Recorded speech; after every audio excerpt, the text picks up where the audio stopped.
I've also trained dogs for about 20 years, on all phases of training dogs, between police work, search and rescue, narcotics, apprehension, you name it. I've used dogs for many years in different security purposes. Love wildlife, love being in the outdoors with my dogs, do a lot of hiking as well. But besides that, that's about it. It sounds like you stay pretty busy, Rick. I try to. Yeah, sounds like it. As we're going to talk about tonight, you've had 5 dogman encounters. What is it about dogmen you find most unnerving? The way they go about their day-to-day activities on the property, the way they look at you, the way they just stand there and just observe you. Being observed by a dog man isn't the best feeling in the world. Did all of your encounters happen at your home, or did they happen in different places? No, all the encounters that I've had have been all on the property. Considering all of your encounters have happened at your property, have you ever thought about moving? I have at some point, but also I love the property where I'm at. We have a dog training club there, so to move would be something that you really have to think about and decide. Because they haven't done or acted aggressively, I really have not gone that far as to say, well, I want to move. But time will tell, depending on their reaction. Well, picking up and moving is easier said than done, so yeah, I can understand why you haven't made that decision yet. How rural is the area where you live? It's farmland. Your nearest neighbor might be as close as half a mile to a mile away. You have a lot of cornfields, patches of woods. I live next to the Horicon Marsh. Obviously, the Horicon Marsh here in Wisconsin is all marsh. You got patches and islands of woods and a lot of wildlife.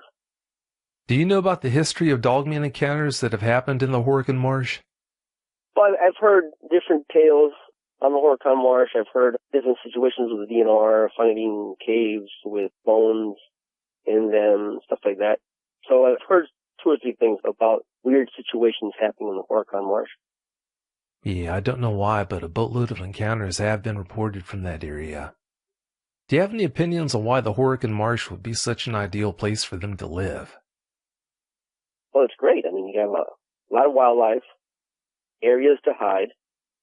It's a very big area. There's some parts in the Horicon Marsh where people can't go in, so it's easy to hide. It's a buffet with water. I believe that's the best place for them to be. Yeah, it does sound like it'd be the perfect habitat for them.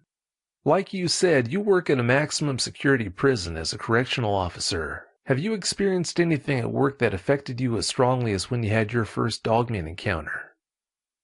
I can't really say I have had an experience that has affected me as well. Obviously, working in the maximum security and being part of the EIU team, you have situations where your adrenaline spikes, but nothing the way when you have a dogman stare at you in your own property. Yeah, that would be pretty hard to compare anything to, I understand. Before you tell us about the encounters you've had, your next-door neighbor's had more than one encounter of his own. What has he told you about his experiences? Well, he's had, I think he was the one that brought him over. His experience started before mine. Him and his wife, one night, decided to go on a hike. Where I live, there's a trail that actually leads into the Horicon Marsh. They went out hiking on that trail. It's close to the house, so it's not that far away. On the way back from that hike, they heard footsteps paralleling them on the wood lines. At first, he flashed, didn't see nothing. They continued to walk, and the footsteps got closer. At one point, obviously, him and his wife especially got scared, so they tried to hurry up to get out of the trail and back into the road that leads to the house. So when they finally got to the road, he says that he heard clicking noises, and I had asked him, what clicking noises do you mean? What does it sound like? So the first thing he said was they sounded like a dog that has long nails when it clicks on cement or pavement, which was interesting for me because I'm familiar with Bigfoot, but that little detail has, for me, nothing to do with Bigfoot. So it spiked my curiosity. He said he had heard some yips howls as he's on the road headed home. Again, during all this time, he's actually flashing his lights back and he doesn't see nothing. So again, I'm thinking coyotes, wolves, because we do have wolves in the Horicon Marsh. And he mentioned that he saw 5 sets of eyeshine. 4 were greenish yellow, amberish kind of color, and the other was red. So out of the blue, something told me to ask him, well, how high were the eye shine? What I'm thinking is to tell me how high, so I would know if it was a coyote or a wolf. And he proceeds to tell me that the eye shine that he saw were about 6.5 to 7 feet tall, because they were higher than he was. Well, off the bat, there's no wolf that stands on 4 at 6.5 to 7 feet tall. So that threw my mind off, really sparked my curiosity. After he saw that, he heard some howls again, sounded like between a hyena, wolf type, some laughter howl. It's hard for him to describe it, or for me to describe it as well. I did ask him to listen to some Bigfoot howls, and he off the bat said, no, those aren't it. At this time I've never had asked him or talked to him about Bigfoot or Dogman. I just had a curiosity, So after having him listen to the Bigfoot howls, he said no. So then I brought up some howls of supposed Dogman from the North American Dogman Project. And the minute he heard one of the howls, his eyeballs just got big and his hairs just stood up. You can see the expression in his face of bringing him back to that moment. And off the bat, I knew this is what he heard. So I had told him, well, didn't want you to say that this was it. I tried to describe it to him in a very sensible way, in a way that he wasn't so fearful, or obviously you don't just tell somebody, oh, that was a dog, man, a dog that stands on 2 legs, to describe it. So you try to be able to describe it without him, quote, unquote, ridiculing.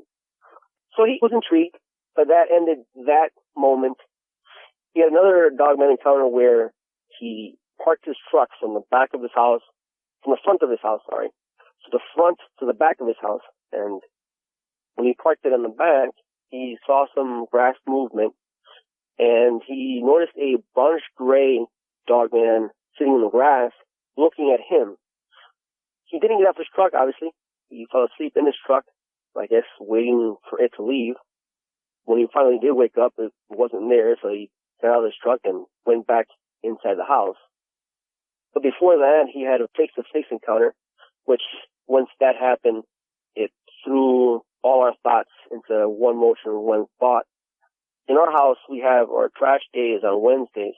When it's a holiday, then the trash day comes on Thursday, one day later. Well, he took his trash. He wakes up at 2 o'clock in the morning, or he leaves to work at 2 o'clock in the morning. So he takes out his trash at that time. He puts his trash in the back of his pickup truck, drives off to the corner of the street and the driveway.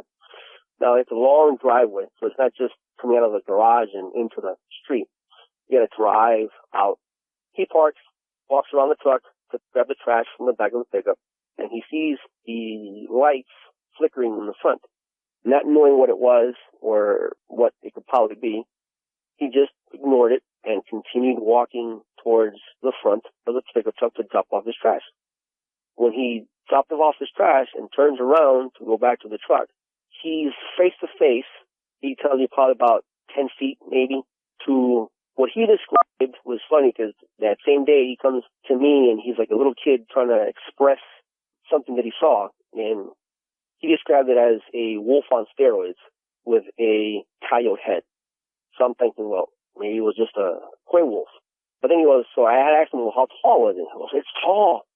And how tall was the head towards you? It's like, to my chest. Now he's 5'9", so we're pretty much just over 4 foot where his head stood. That threw me off because obviously there's no wolf or coy wolf with a head that high up. He begins to describe that it looked like a bodybuilder with huge forearms and very wide, very muscular. So I asked him what, did he have a lot of hair? He said, no, he had hair like a wolf, but the muscles were so large and so defined, you can see it through the hair. I have a bulldog, which is very muscular, very, large hind legs, and every time my bulldog would move, because he was on a tie out outside, he goes, he had bigger hind legs than your bulldog. He had more muscles than your bulldog. So it's throwing me off because at the moment I wasn't thinking dogman, I'm thinking wolf, but every description said otherwise. So I asked him, what did he do? He just stood there looking at me. That's it? Just looked at you? Yes. He was just staring me down. At one point, he said that he kind of started yipping and kind of howling, but he just stood there.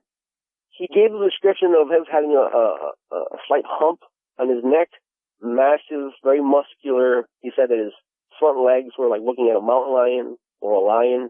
Obviously, they were very thick. Now, he, since then, has been able to talk a lot about the dogman. It has kind of unnerved him. His wife probably has different thoughts of what the dogman is. So he doesn't talk to it freely, but here and there, so often, I get more details from that specific night. He also mentions, because I asked him, did he have hands or paws? Now, obviously, this had begun before me seeing what I saw. So he mentions that he saw one nail on the front, giving me the impression that his knuckles were down or his fingers were facing inwards. And that was his second face-to-face encounter with a dog man. He also has seen them, because he likes to go out sometimes at nighttime and just sit in the bonfire. We have a little bonfire, so he'll sit there by himself sometimes, drink coffee or whatnot, something that we do together sometimes, but this night he was by himself, and he saw one cross our yard, big flash of black, and then on the opposite side, he begins to see 4 eye shines, which in the initial, there were 5. So that brought, obviously, little different questions towards us to find out where's the 5th one. You know, is it a female? Is it pregnant? What happened to her? Because there was always 5 eye shines, and he saw 4. He also has had his pickup truck with paw prints on top of his bed of his pickup truck. And the paw prints are way bigger than any of our dogs. So obviously they've been on top of his bed as well. And those pretty much are his encounters. We had one encounter together, 2 encounters together, sorry. One was also in the yard. It was more daytime. And the other one was with me on the bonfire one night. That's pretty much it with him. Please tell us about the experience you two had around the bonfire. Well, there was one night. It was a Friday or Saturday night. They've been coming around mostly every weekend. Sometimes maybe they'll skip a weekend, or I won't say they skip a weekend, but we don't notice things. Doesn't mean they're not there. But as usual, we went outside. We had coffee. We had some cheese, and we're just looking at the bonfire. At one point, we've heard thumping sounds. Now, the thumping sounds, the best way I can describe them would be if you hear the pitter-patters of a dog on a carpet when it's running. We heard those, so we knew something was up. But we continued talking, continued drinking coffee. And then we heard them again. But again, we continued doing what we were doing. I have a Belgian Malinois, which is in a 10 by 10 cage. She's going back and forth, sometimes barking towards the cornfields.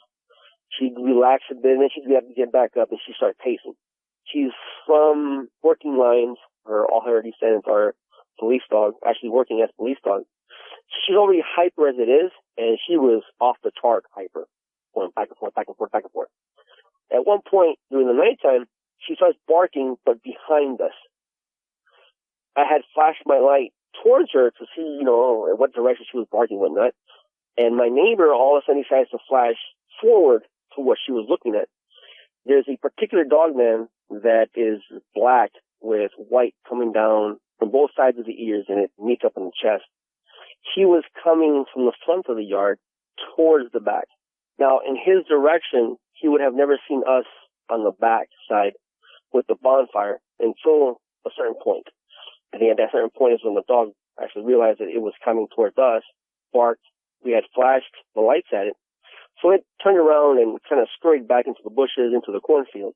Then that night, because of that, me and my neighbor switched our seats around. So I was facing his back, and he was facing my back. That way we can see each other's backs pretty much. During that night, which was a kind of interesting or funny scenario, we have 2 stray cats that my wife has fed since she's been there, so they've gotten used to being next to the house and at the door. That night, after we saw the black one, and we knew they were around because of the footsteps in the cornfields, the cat passed us and goes towards the directions of the back field. And it didn't take her very long when she started running, hurrying back towards us and towards the door. And it was funny, one of the comments I mentioned to my neighbor was, I wonder what he saw, because he was just, you can see his demeanor was scared. He literally just scurried back towards the house. At one point, me and my neighbor were talking now that there's a shed with a metal door in front of the bonfire. We heard a rock hit the shed.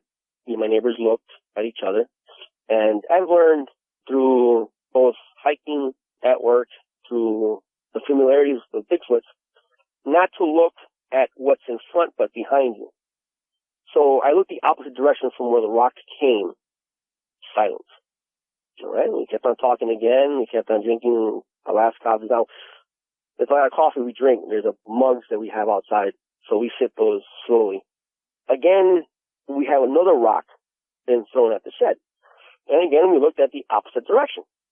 Well, apparently he didn't like, and I say he, referring to the dog man, he didn't like the fact that we were looking towards where the rock was being thrown.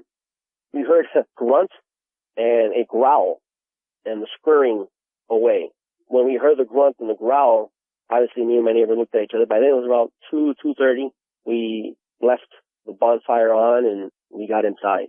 And that was that night. Well, I've got to say, you two don't scare easily. Most people would have been inside the moment they had a clue something was going on at all. With the things that we've learned since they've been here, we will treat them as ranked dogs. So running away in fear is something a ranked dog or a pet dog would look as weaknesses. Although we respect them and we acknowledge their presence, we don't want to look like we're weak or are scared. Hence, we have just learned to ignore them. And that night, we did the same thing as we always do. We know they're there, but I'm not running.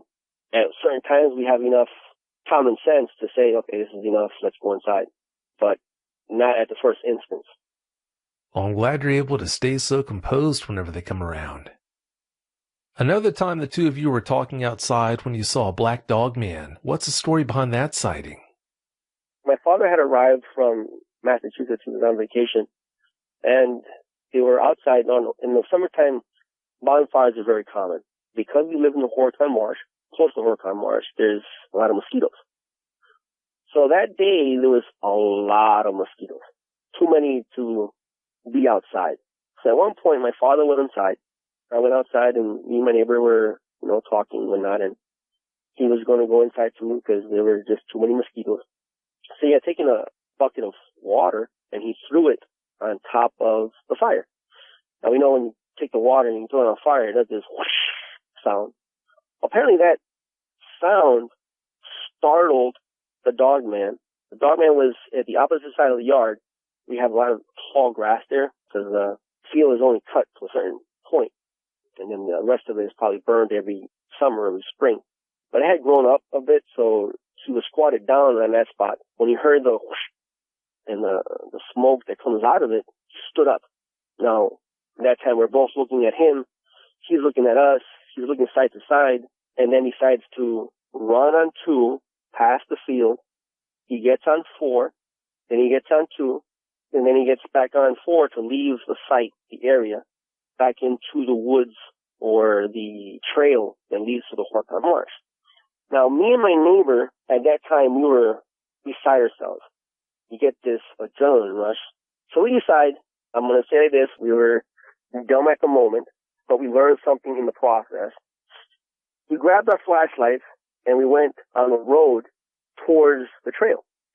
And when we got to the trail, I'm telling my neighbor, look up on the trees, look to the bushes, let's see if he goes down the trail.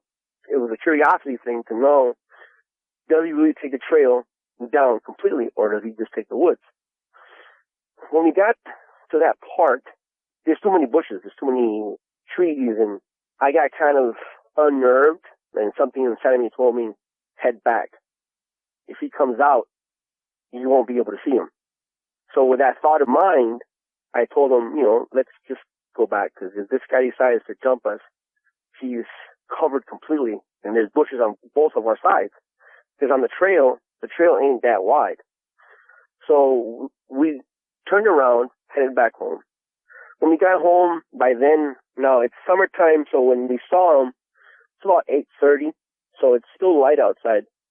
When we finally got back to the house, it's kind of twilight. You can still see, but the sun has already left, so all you have is the light from the glare of the sun. It's pretty much shadows. So I'm on the side of the house. I had just put one of my dogs inside, and I see this black flash coming from the opposite side of the field, coming into our property, and then you see him, or at least the outline of him, grabbing the tree while looking with half of his face at me. At that point, we're staring at each other, and he just stared at me. I mean, it was obvious he did not like the fact that we went following him. I called my neighbor, and I turned around to make sure he was coming, and I turned back. He was gone. It was like he vanished into thin air. He was no longer there. That's when we kind of figured out that following them or chasing them was not a good idea, because he actually ran, crossed the road, onto the property, and just stood there and just stared at me. So that gives us some insight of what not to do with the dogman. You say that black dogman has a unique way of looking at you. Please tell us more about that. Well, he looks at you with as we call it at work, a 1,000-mile stare. He tries to look past you. It's something that we are trained to look at work with inmates. And it's a stare that kind of reflects, when you see it, something's going to go down. Something's going to go happen. Rank dogs also give you that stare sometimes when they don't know you. It's just a stare of, I'll say neutrality, but ready for action. He's just like waiting for somebody to make a false move, like on his toes, but I'm here, don't push it, type of look. Yeah, it's bad enough getting that 1,000-yard stare from a person, let alone a dogman. Yes, it is. Do you have any idea why he kept switching back and forth between running bipedally and quadrupedally that night? The best guess that I had at seeing him, it was to catch speed. I know that when he ran from the field, obviously there's grass. The grass is probably as high as me, maybe, at that time. So it'd be logical to run across the field where the grass is on two legs so he can still see us. When it hit where the cornfield is at, the cornfields at that time weren't that tall. So going on fours, he would still have been able, at his height, to turn his head, which he did, to look at us. So I think when he went on fours, it was to cover more distance. Then he got back on two, just because he had covered the distance and looked back at us. But then he hit the four again when he hit the woods and the trail. So to me, it was just to get distance, to get speed. The day that we saw him run on fours, I mean, fast doesn't describe it. Lightning fast is more like it. It's like looking at a Ferrari or a Lamborghini going from 0 to 60. So I'm assuming that he went from 2 because he was able to see us better to 4 because he was catching speed. And then when he caught the speed and was far off enough, then he was comfortable enough to go back onto it. That's my guess at why that happened. Well, that does make sense. You just might be right on that. Were any of your dogs out there with you that night? If so, how were they acting when all this was going on? That night, I have a Belgian Malinois. Again, she's very hyper. Her family descendants are police dogs, actual working police dogs in Holland and in the United States. So she's always hyper, but during this time, she was extremely hyper. I mean, she was literally bouncing off one side of the kennel to the other side of the kennel and back and forth, and antsy is the best way to describe it. A lot more than what she normally is. So she was really not at ease being where she was at. She knew something was up. She knew there was something around her, and she wasn't going to let it rest. He tends to go low to the ground, so we would have never known that he would have been behind us unless she would have barked. That wouldn't have been a good situation. You found tufts of fur on your neighbor's truck one day. What's the story behind that? Well, one night he went to work and he found the tailgate open on his pickup truck. Now, to this day, he cannot remember if he left it open or he left it closed. He thinks he left it closed, but he really can't say. Well, he had gone to work, and at work, they asked him if he had killed something in the back of his pickup truck. And he goes, no, what do you mean? So he goes to look, and sure enough, when he looked, there was tufts of grayish fur on the back of the pickup truck and huge claw marks, both on the tailgate, which he had found open before he went to work, and on the bed. So because of the paw prints, obviously my dog's paw prints I know very well. When I asked him, how big were the paw prints, he just opened his hands and said, the size of my hand. So they were huge. So apparently the dog man had caught something and was chewing on it when he was on the back of the pickup truck, or had it in his hands when he was back there, which released the tufts of fur. We don't know. And he washed it off at his job site, but the evidence of the paw prints and the tufts of fur were there. So they obviously have enough curiosity to go on top of the pickup truck. Since he can't remember if he left the tailgate open or not, we're still on did they open the tailgate or was it left open? Well, as I'm sure you know, they can definitely open tailgates, so that's not out of the realm of possibility. Right, that is for sure. What did you do with that tuft of fur? Did you send it in to be analyzed? No, because my neighbor is, right now, he's kind of shooken up. As the day passes by and he thinks, he dwells on what he's seen, he gets more shaken up as it is. So that day, obviously, all he did was wash it off the pickup truck and clean it off. Like I said, once in a while I'll get some information here and there of stuff that he continues to see or has seen during the nighttime, but it's nothing that he talks about it freely. I know that his wife thinks it's a demon, and whether he believes his wife or not, he has told me, well, obviously, I've seen it too, but for him it's very scary. It's scary seeing the expression that the dog man gives you. It's scary to see something so big, so muscular in front of you. And to know that every time you walk out at nighttime, they could be looking at you. So he tends not to talk a lot about it. So the idea of wanting to collect evidence or take pictures or whatnot is not in his mind. He just wants to go about his life and not be bothered. Yeah, it definitely changes things when you know they're around. All right, Rick, you've had quite a few encounters of your own. Please give us every last detail that comes to mind. Well, the first time that I realized something was in the property, it was the beginning of June.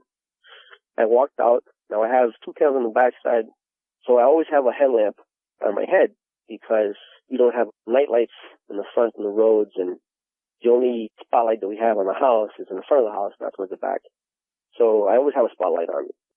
I went to go get some bottles of water from back of my car, and when I'm walking there, I noticed eye shine. But because we have two stray cats, the first thought in my mind is just a stray cat. But then it is obvious that the eye shine is a lot larger. And when I say larger, I'm talking about larger than my dog's eye shine at nighttime. One dog is 75, the other dog is 80 pounds. So they're not small dogs. And these eye shines were bigger. So I did a double take and I looked at it. Now I turned on my headlamps to an attempt to see the outline of what it was. Now, one of the reasons that I thought it was a cat at first is because it was very squatted to the floor, like flattened out. I tried going forward to see, because it was far enough where all you saw was his back shadow and just the eye shine. That's it. And it decided to step back from me or from the light. So, okay, I wasn't going to go chasing after it at that particular moment, so I went back, popped the hood of the car, grabbed the water. Something told me he's still coming. So I turned around, and sure enough, he had taken 2 or 3 steps forward towards me. So, again, the curiosity of what the heck is this? So I went forward and went backwards. During this process, I'm still trying to figure out what it was. He got to a tree, and when he got to the tree, I'm going to say, grabbed the tree, so now his eye shine is probably about 4 or 5 feet off the ground. So it seemed like if he was, like, on his hocks sitting down while still grabbing the tree. I continued to go forward, because now that sparked my curiosity on what the am I looking at. So still, I can only see eye shine, some outline, but it was a very dark night that night. So if it's full moon, no clouds, you're good. You can see better. But that night, it wasn't a full moon, and he had some clouds, so a little bit darker. It rose up the tree, and when it went up the tree, you hear branches snapping off. So at that point, my mind was telling me that's no cat. Cats are not that heavy to snap branches off.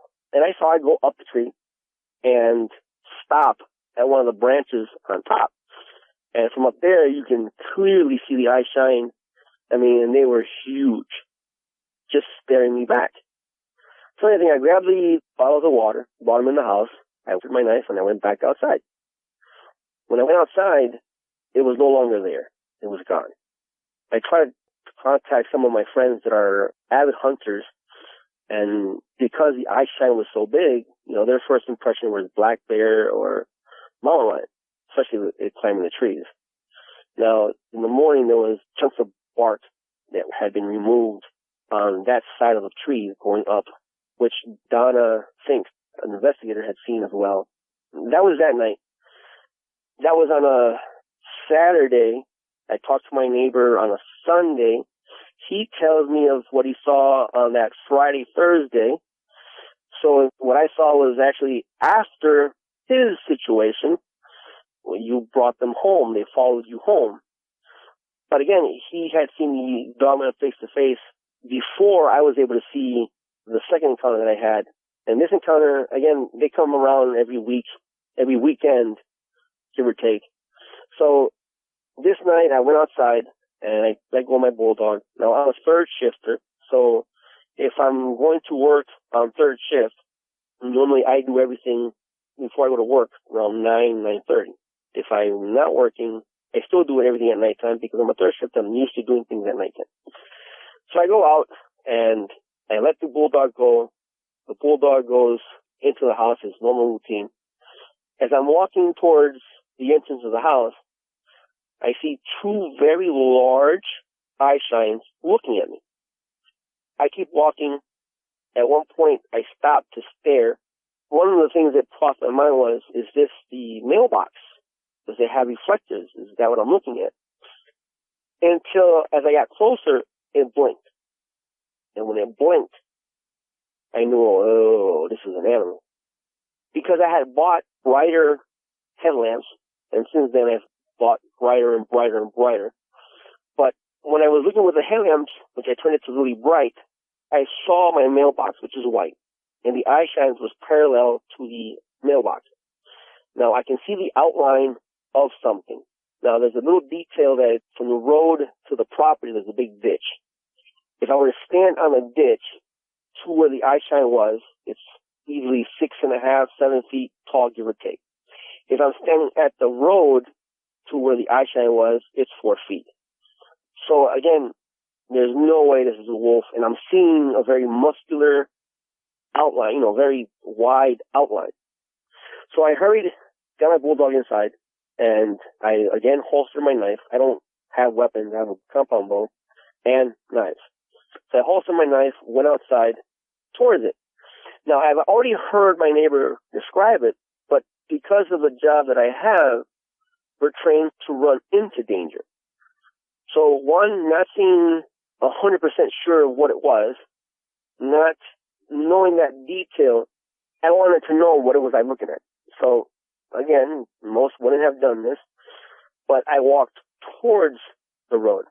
And walking towards the road, I had footsteps on the opposite side of the bushes. Now, our long driveway, there's a part where there's grass to my left, then there's bushes, and then the cornfields start right there. I heard movement. So when I hear movement, I turn my head, and sure enough, the eye shines were still looking at me. This time I can see it wasn't standing up completely, but it was kind of sloped down. So now the eye shines are probably 5 feet high off the ground with a slope because it's not standing up straight. And he proceeds just to stare at me. And we stared back at each other. At one point, I remember, because as a dog trainer, I've dealt with a lot of aggressive animals. And even at work, when you're dealing with situations, you tend to talk to yourself or talk in a calm voice. When you're dealing with aggressive dogs and you talk to yourself in a calm voice, it makes you able to concentrate or relax yourself. And at the same time, it comes out neutral towards the dog. It's like when you talk with a smile, it sounds polite. If you talk with a grin, it sounds kind of distorted and like if you were mad. So I said in a normal voice, not because I thought I understood, but simply I said, I don't care if you're here, just leave my dogs and me alone. I proceeded to walk backwards because I had another dog I had to take out. So I went back to the kennel, took her out, brought her inside. And then again, I walked forward back to where I was the first time. I heard the rustling, and this time I did not hear the eye shine, but a sense of look around you, pivot your head. So I started looking at my 6, at my 12, at my 9, to see if I had anything else coming from either side. And because I couldn't see him, I could only hear his footsteps. I walked backwards to the house and I went inside. And that was the second time. Third time was obviously the day we and my neighbor were outside. That one, he likes to come in low to the ground like a cat does, which is very eerie or scary because his appearance is that of a cat, so it kind of throws you off. One night I was also walking up towards my dog once again, let him out, put him into the house, and as I get to the kennel, I look towards my left, and he pops up from the tall grass, looks at me, and I have my headlamps on, which is, at this point, even more brighter. We kind of realize that he doesn't like the bright lights. I've heard stories where Dogman is out in the daytime, and that's fine. But I believe, and through the stuff that we do in our house, I believe that once night falls, they're very sensitive to light. Hence why they try to stay away from the light. So I've been buying brighter headlamps and brighter flashlights as I go out. I can see his outline. I can see the reflection of his white on his chest. He's looking at me. I looked at him, opened the door of the kennel. My dog hadn't noticed him yet. He decides to walk forward where he's at and into the cornfields. And I just told my dog inside. And, my dog runs back inside the house. We've seen him one night on the opposite side again. He's always around. You either hear him, see him, rather on the opposite side of the cornfields or next to the trees. Since then, like I have mentioned, I've bought brighter flashlights. I think I went from 250 to 1,000 lumens.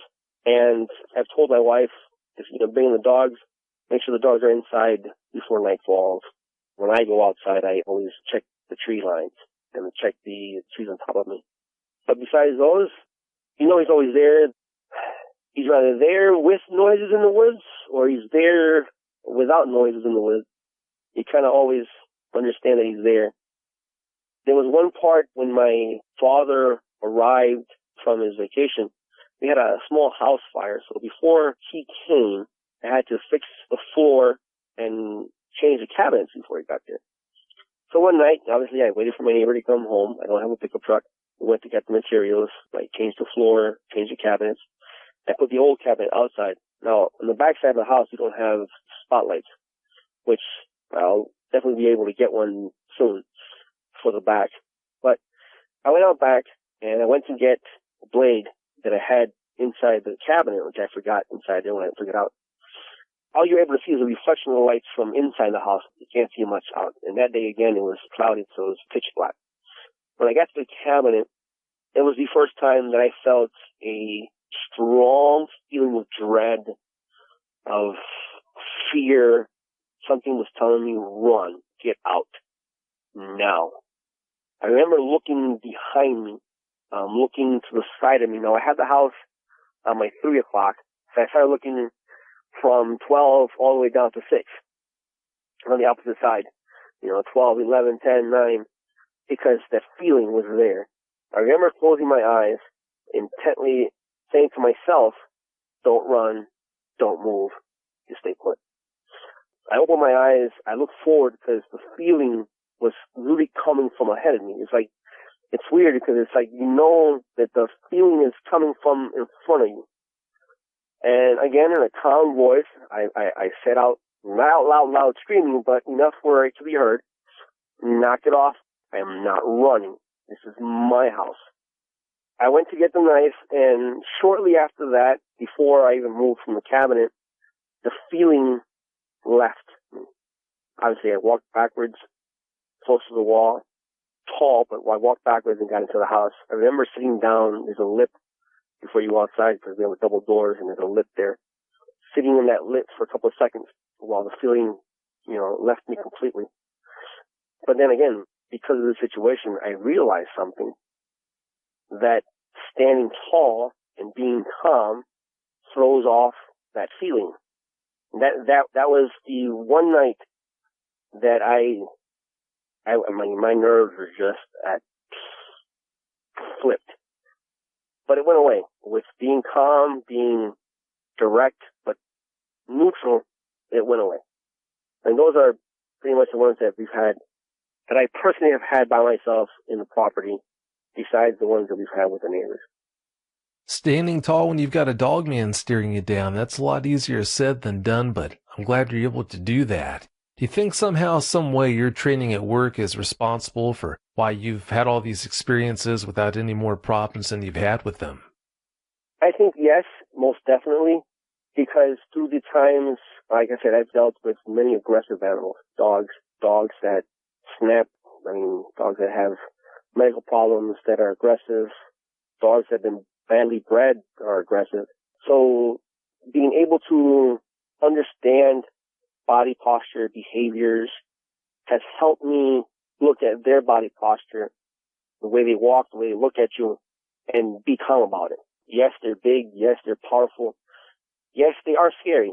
But besides the training of where I work and the years of dealing with aggressive dogs, my first reaction, it's a trained reaction.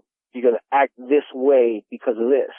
So because of those times in training and those times in when I work at and have worked, my first response is to act this way, not the opposite side.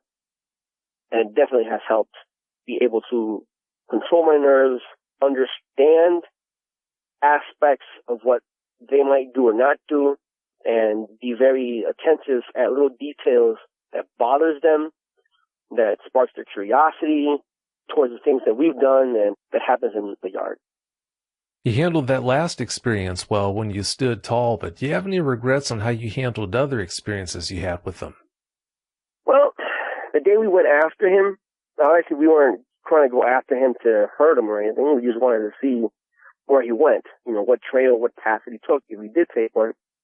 But obviously we wanted to catch up to him, so we kind of ran towards the direction that we did, and it must have seemed like we were pursuing him. By him actually coming back running the way he did, crossing the road, running into the property and staring at me, might have not been the best choice at that time. If I would have gone back, I would have not have gone after him. Many things could have gone wrong. He would have gotten pissed. He literally came back into the property while I'm still looking at it. So I would have done that differently, most definitely. That didn't sound like the best move to make, but it sounds like all the other experiences you've had, you've handled them really well. I try. You're a nervous wreck afterwards. Oh, I'm sure you are. It goes without saying. Anybody would be.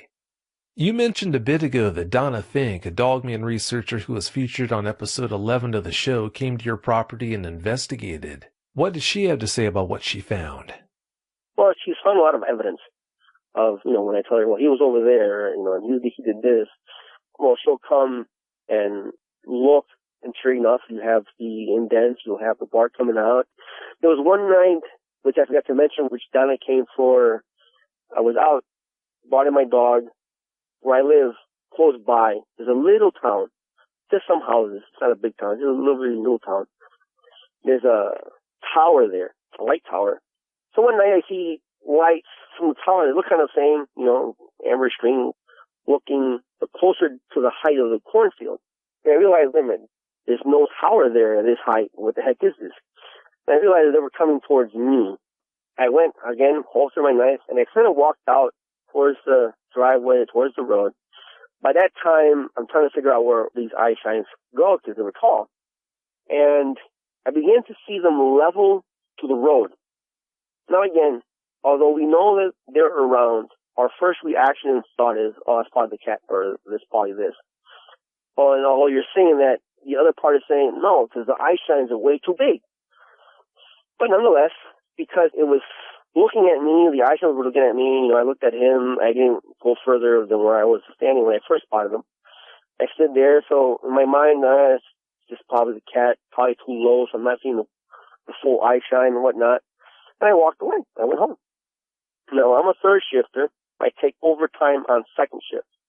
So the next day, when I went out to go to work, I slowed the car down where I saw the eye shine, and sure enough, there's an indent of grass that would fit two of me. And I'm not 130 pounds. I'm 210, 215, depending on which day I wake up on. But you fit two of me in there, it's a big hole, very large indent. So off the bat, that throws anything that could be a raccoon or a cat. And Donna, I think, was able to come and see that. She has yet to see the dog man in the property, but sure enough, she has seen the evidence that they leave behind. Every time I talk to her, text her, hey, listen, they did this or that. You know, she's come over, she's seen what I've been telling her of the evidence that they have been there. Yeah, Donna's a great lady. She really knows what she's doing when it comes to dogmen, too, so I'm so glad that you reached out to her and she came out. That's good to hear. Yeah, she's a very good person. I mean, I enjoy talking to Donna. Once something's happened in the house, I'll give her a text, say, this happened or that happened. We have open communication. Well, you're definitely in good hands if she's on the case. You said Don actually came to your area to talk with another dogman eyewitness and had some interesting info to share with you that blew you away, actually. What did she tell you? Well, it was interesting.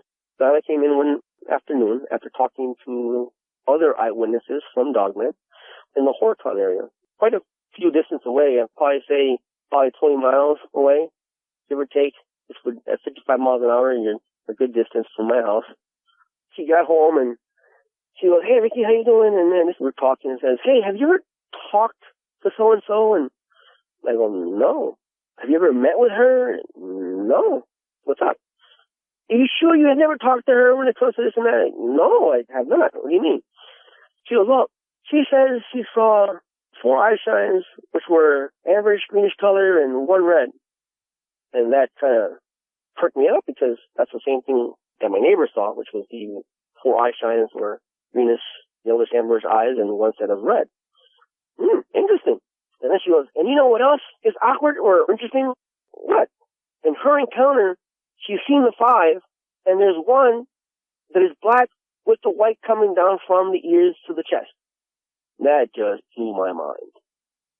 Because it's the same description as the dog that's in our property, miles away from us.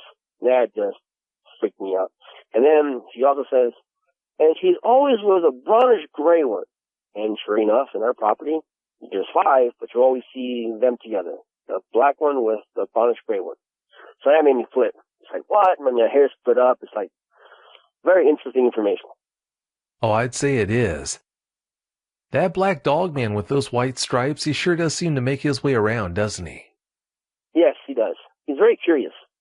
When you say curiosity kills a cat, I think curiosity makes him do things that others might not do. Maybe he's young, but he's very curious. Yeah, I'd say he must be. And speaking of that dog man, you've been in contact with Art Morones, who was our guest on episode 166 of the show. Something he shared with you got your attention too. What did he have to say that caught you off guard? Well, in that show, I've listened to your show before, and as I've mentioned, I study what people say. I don't just listen to the show. I study what they say, how they say it, to try to figure out not only our dogmen, but try to figure out their behavior patterns, if it's possible, stuff like that. And in that show, somewhere, I can't remember quite what time, maybe the 15-minute mark or something like that, he was talking about that he was at a road, 2-lane highway, 55 miles an hour, in his truck, and he saw 2 dogmen, and he tried to stop, but he couldn't because it was a 2-lane highway. But then he gave the description of those 2 dogmen, and the 2 dogmen were at a house, and the description was black with white coming down from the back of his ears to his chest, and he was with a brownish gray one. I stopped, rewind that spot over and over again, and my mind just blew. Hence why I had to talk to Morones to find out where that was at. So that same night, I went on a hunt to Morones to find who he was, which I found him, and we've had multiple conversations. And what's interesting is that where he saw those two dogmen were at over 103 miles away from where I live. That in itself is very interesting information because you know the distance that they have traveled up. Now, what I do know about genetics, a marking or a stripe, many factors will dictate how that marking or color will come out. One is genetics, but the other is environment and the feed. Depending on what you eat, more protein, more carbs, less carbs. The environment, if it's a wetland, if it's desert, will dictate or be part of that color pattern. So to be able to have two dogmen with the same color patterns, not only is it impossible, but you'd have to have them both in two enclosures, giving them the same amount of food, the same environment, the same everything. And then, obviously, you can't take away the genetic factor. So the dogman that he's seen, because of that detail, is the same dogman that we have up north, and that the other eyewitness also saw. So that detail just blew us away.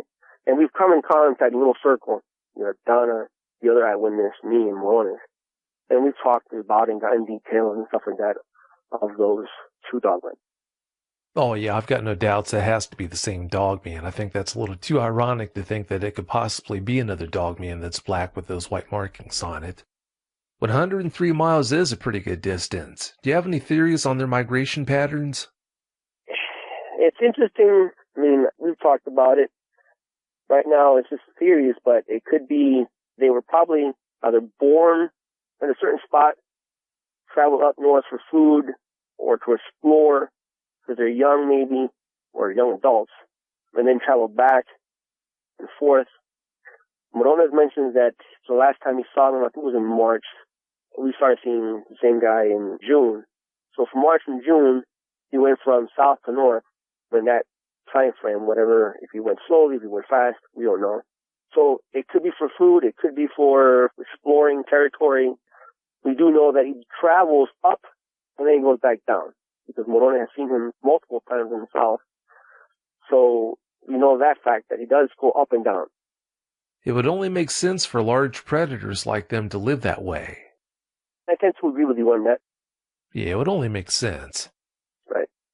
You know about a couple who say they were surrounded by 5 dogmen not all that long ago. Please share what you know about their experience with us. Well, yeah, it's the same couple that Donna had mentioned. They went hiking in an area in the Horicon when they spotted movement. The 5 dogmen surrounded them. The fiance kind of tucked her behind him, had her go back. He was armed. He had his gun. She went back to the truck, and he left the area as well. They both left because of it.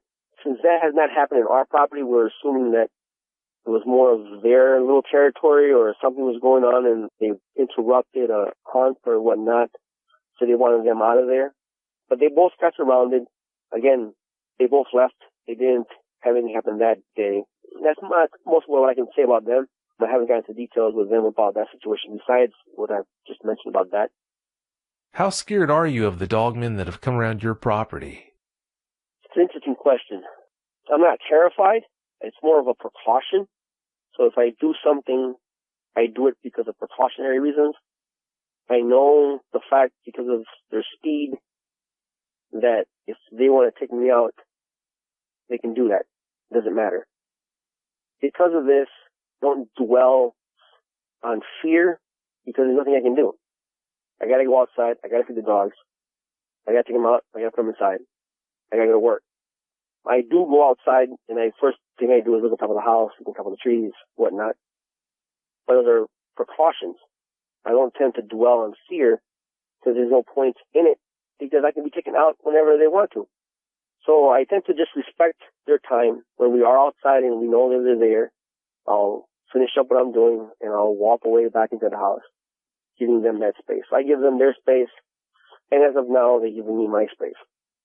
I'm glad you've been able to stay so composed through all this. Most people would have had a Century 21 moment and gotten out of there. You've made some observations on dogman growth rates. Please tell us what you've noted on that.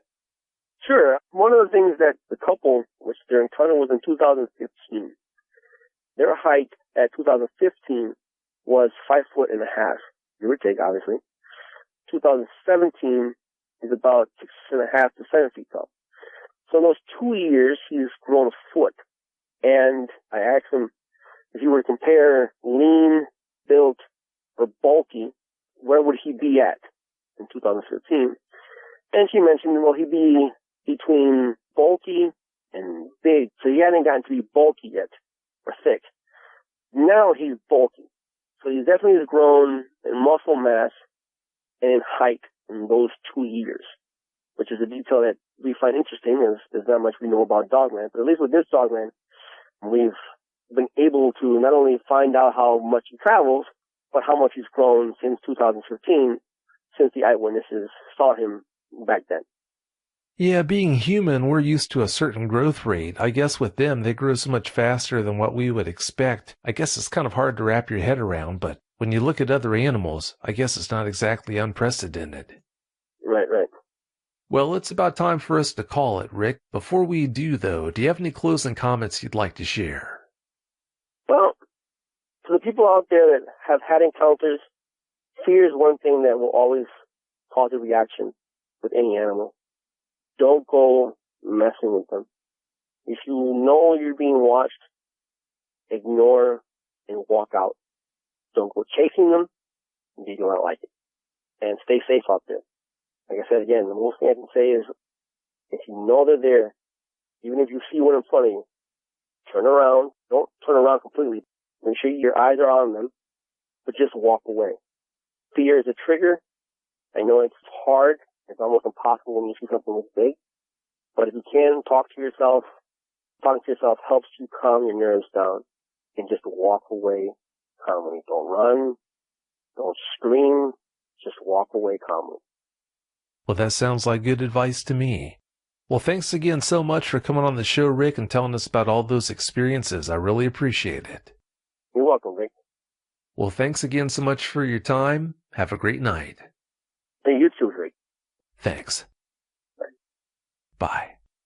If you've had a Dogman encounter of your own and would like to speak with me, whether in private or on the show, please go to dogmanencounters.com and submit a report. I'd love to hear from you.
Hi everyone, thanks for listening to another episode of Dogman Encounters Radio. I'm Vic Cundiff and I'll be your host for the show.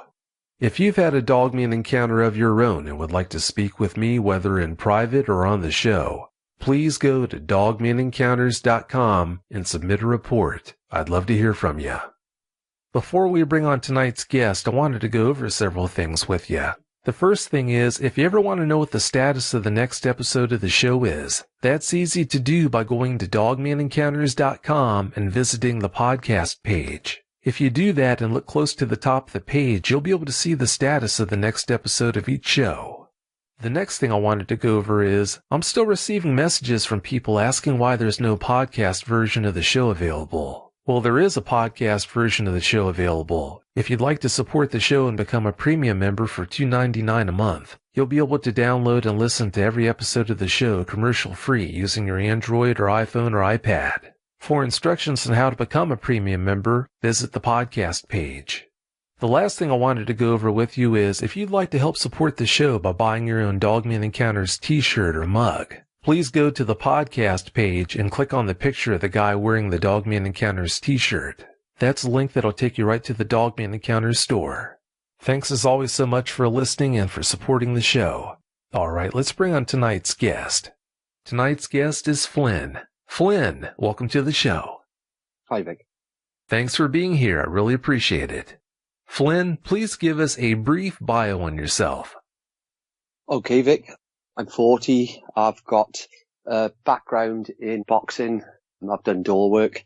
Then I've done almost 2 decades of specialist type of work involving firearms and, how can I put it, removing naughty people from houses in quite a robust manner, removing them from cars and dealing with people that make other people's lives. And that's pretty much it, Vic. Well, as I'm sure everyone could imagine, you've got a really interesting background. That's just the tip of the iceberg. When we were talking about your past in the pre-interview, I was really blown away by all the things you've done. You've definitely lived life. Thank you, Vic. I would like to think so, but I want to make sure I keep things modest. Oh, I'd say you definitely have. Flynn, there are a lot of people in Britain who don't believe dogmen would be able to live there. What do you have to say about that? Up until a certain point, Vic, I would agree with what you said. I wouldn't have said that I was a staunch skeptic, but I was a skeptic to within a point. I didn't know about Dogman until recently. Well, I did know about it, 20 years ago, but I didn't know what it was till recently. There are most definitely dogmen here. I can speak from first experience now, and from experiences that we've discussed and we'll discuss tonight, I have a few things that I suspect are pointing towards dogmen that have happened as well. They're definitely here. Regardless of what people say, I can confirm they are definitely here. Unfortunately, you found out the hard way that they definitely do live there. Yes, indeed. When you found out about other eyewitnesses who have had dogman encounters in Britain, was that a source of relief for you, or was it disconcerting? It was definitely relief, Vic. What I saw that night, there's been a part of me that continually keeps telling me that I'm going mad. However, if it wasn't for the fact that I had an ex-girlfriend with me, who I'm friends with still, I would have thought that I'd had an episode where I'd passed out and had a nightmare. It's hard to believe, but unfortunate reality, whether you like it or not, however which way it comes to you, reality is reality. And I had to swallow that, and it's been a bitter pill to swallow on some occasions. Oh, I'm sure it has been. And like I told you in the pre-interview, I'm so glad your ex was there with you so you didn't think you were crazy. Yes, yes. Because of the things you've done in your past for a living, you've experienced some unnerving experiences. How did the terror you felt when you had that encounter compare to any of the other scary experiences you've had in your life? There's nothing close to it. Absolutely nothing close to it. I've had nothing else happen in my life where I've felt out of control of the situation. I'm one of those people, Vic, I like to feel in control. I like to try and keep a calm head on. Due to my experience via work and personal experiences, I'm one of those people, I'm used to feeling adrenaline. I'm used to feeling fear. I use it now as a tool to help motivate me and make my senses sharp. But at the time, it terrified me. And even to this day, nothing comes close, Vic. And I've dealt with some very nasty people that wanted to end my life and my colleagues' lives. And nothing comes close to it, Vic. It was sheer panic and terror. And I felt completely out of control to the point where, as I said, I questioned my sanity over it. Well, I'm sure it did feel horrible, and I'm sure nothing did compare to it. If you think about it, what in life could compare to seeing something like that so close to you? Indeed, indeed. Before you had your encounter, what were your thoughts on dogman encounters? Vic, being honest with you, I didn't know they existed till probably just under 6 months ago. The closest thing I could ever describe to what I'd seen that night was a werewolf. And being an adult, being a person that's done what I've done, I've always operated and worked within the realms of reality, and a very hard and sharp reality. So things from movies and werewolves on TV, it's never bothered me, or didn't bother me when I was younger, until I encountered this thing. And when you find out that Hollywood suddenly steps over into reality, it's hard to accept, but I've had to accept it, and it's quite terrifying. Oh, it's terrifying to say the least. How hard of a time did you have discovering the identity of the creature you had seen? Not long after I had my first encounter, the main encounter that I had, I tried searching for things, trying to get some answers, but it was hard because this was pre-2000, and where I lived, I had a computer, but in all honesty, I didn't know how to use it. It wasn't intuitive. Nothing was about like iPads or anything like that. So much as I wanted to look for it, I couldn't look for anything. And as I said, it was 20 years almost later when I found out about it by accident. Whilst looking at some Bigfoot feeds that had popped up on my iPad, I saw this picture of a creature that I thought, goodness me, that looks like a Bigfoot on steroids, but it got a dog's head.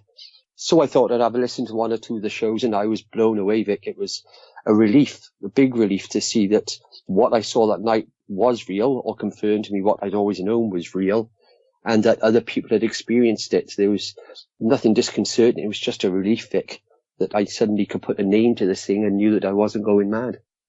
Well, I'm so glad you found out about the show. Speaking of the show, you say you had a strong reaction when you found out the close to 200 Dogman eyewitnesses have already come on the show and talked about their encounters. Please tell us more about that.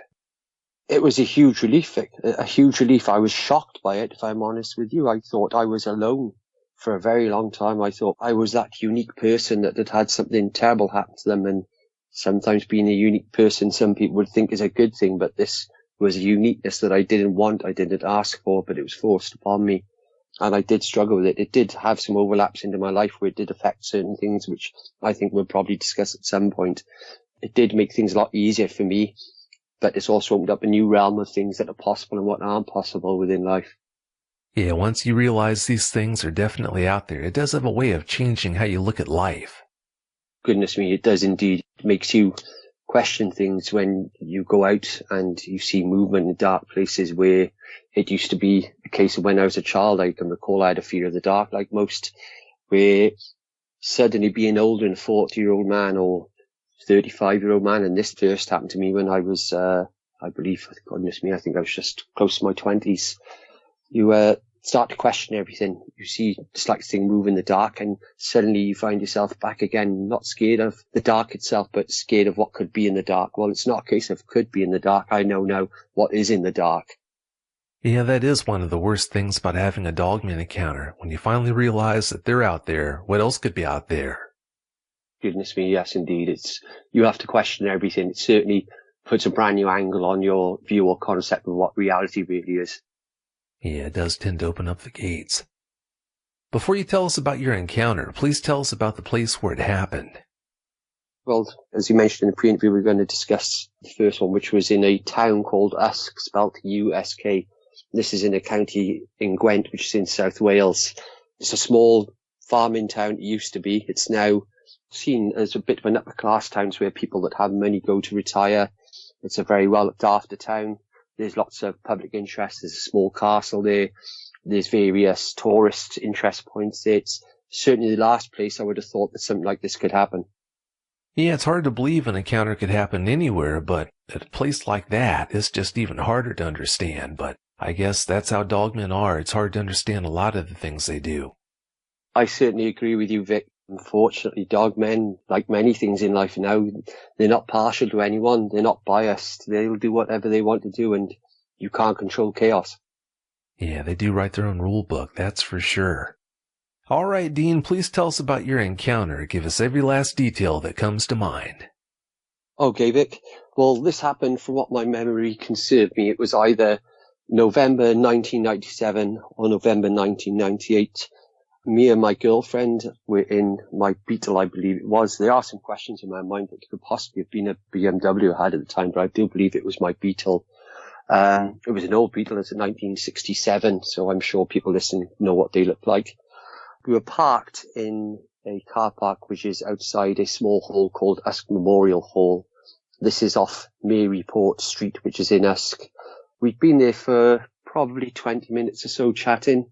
And this was a regular place where we would go. Our friends all knew where it was. So we would park up and know for a while without us even making a phone call. Friends would come and join us after a while. It was a place where we regularly hung out. So we'd been chatting for about 20 minutes and the windows started to get steamed up a little because it was cold outside. I don't want to give the impression it was because of other reasons of why it was getting steamed up. It's just because it was cold outside, and unfortunately my car didn't have heaters. Being a young person, I didn't have much money. I was in college, so I had to make do with what we had. So the windows were starting to steam up, and I noticed a mist come out of nowhere. This kind of not made me feel alert, but I just thought it was peculiar that this mist had just almost appeared from nowhere. It didn't creep in like mist usually does. It just appeared suddenly. So anyway, we were chatting away about this and that. And after about 20 minutes, whilst talking to my other half, suddenly I felt a bump on my car. Now, my Beetle had work done to it, like many cars or youngsters even today do. They do work on the cars. Everybody, when we were young, we had our cars. I'm sure everybody did it, and they want to make their car faster or handle better, whatever it may be. Well, my Beetle had the suspension lowered on it before I bought it, so it had quite a stiff suspension. So to make something rock it, you'd have to give it quite a hard bump. So as we're chatting, I feel this bump. It feels like it came in from the left-hand side. Now, in the UK, bear in mind, we drive on the right-hand side. So I was sat in the driver's seat on the right-hand side. My girlfriend, or ex-girlfriend, sorry, was sat on the left-hand side, in the passenger side. And the bump felt like it came from the left side of the car. And it really rocked the car. As I said, bearing in mind, we've got firm suspension on this car. So it must have been something quite hard. The noise it made wasn't like a stone or something hitting the car, or even like a car hitting the car. It was more of a dull thud, as if something had gone up against the car and pressed against it quite hard. So I've stopped and I've looked over my left shoulder to try and look through the rear passenger window and then the rear window. I can't see anything. I've looked in my rear view mirror, where that if you're looking forwards, you look up to see what vehicle's behind you. I've looked in that, and again, I've seen nothing other than fog outside. I can just about make out the orange glow of street lights because this fog was quite thick.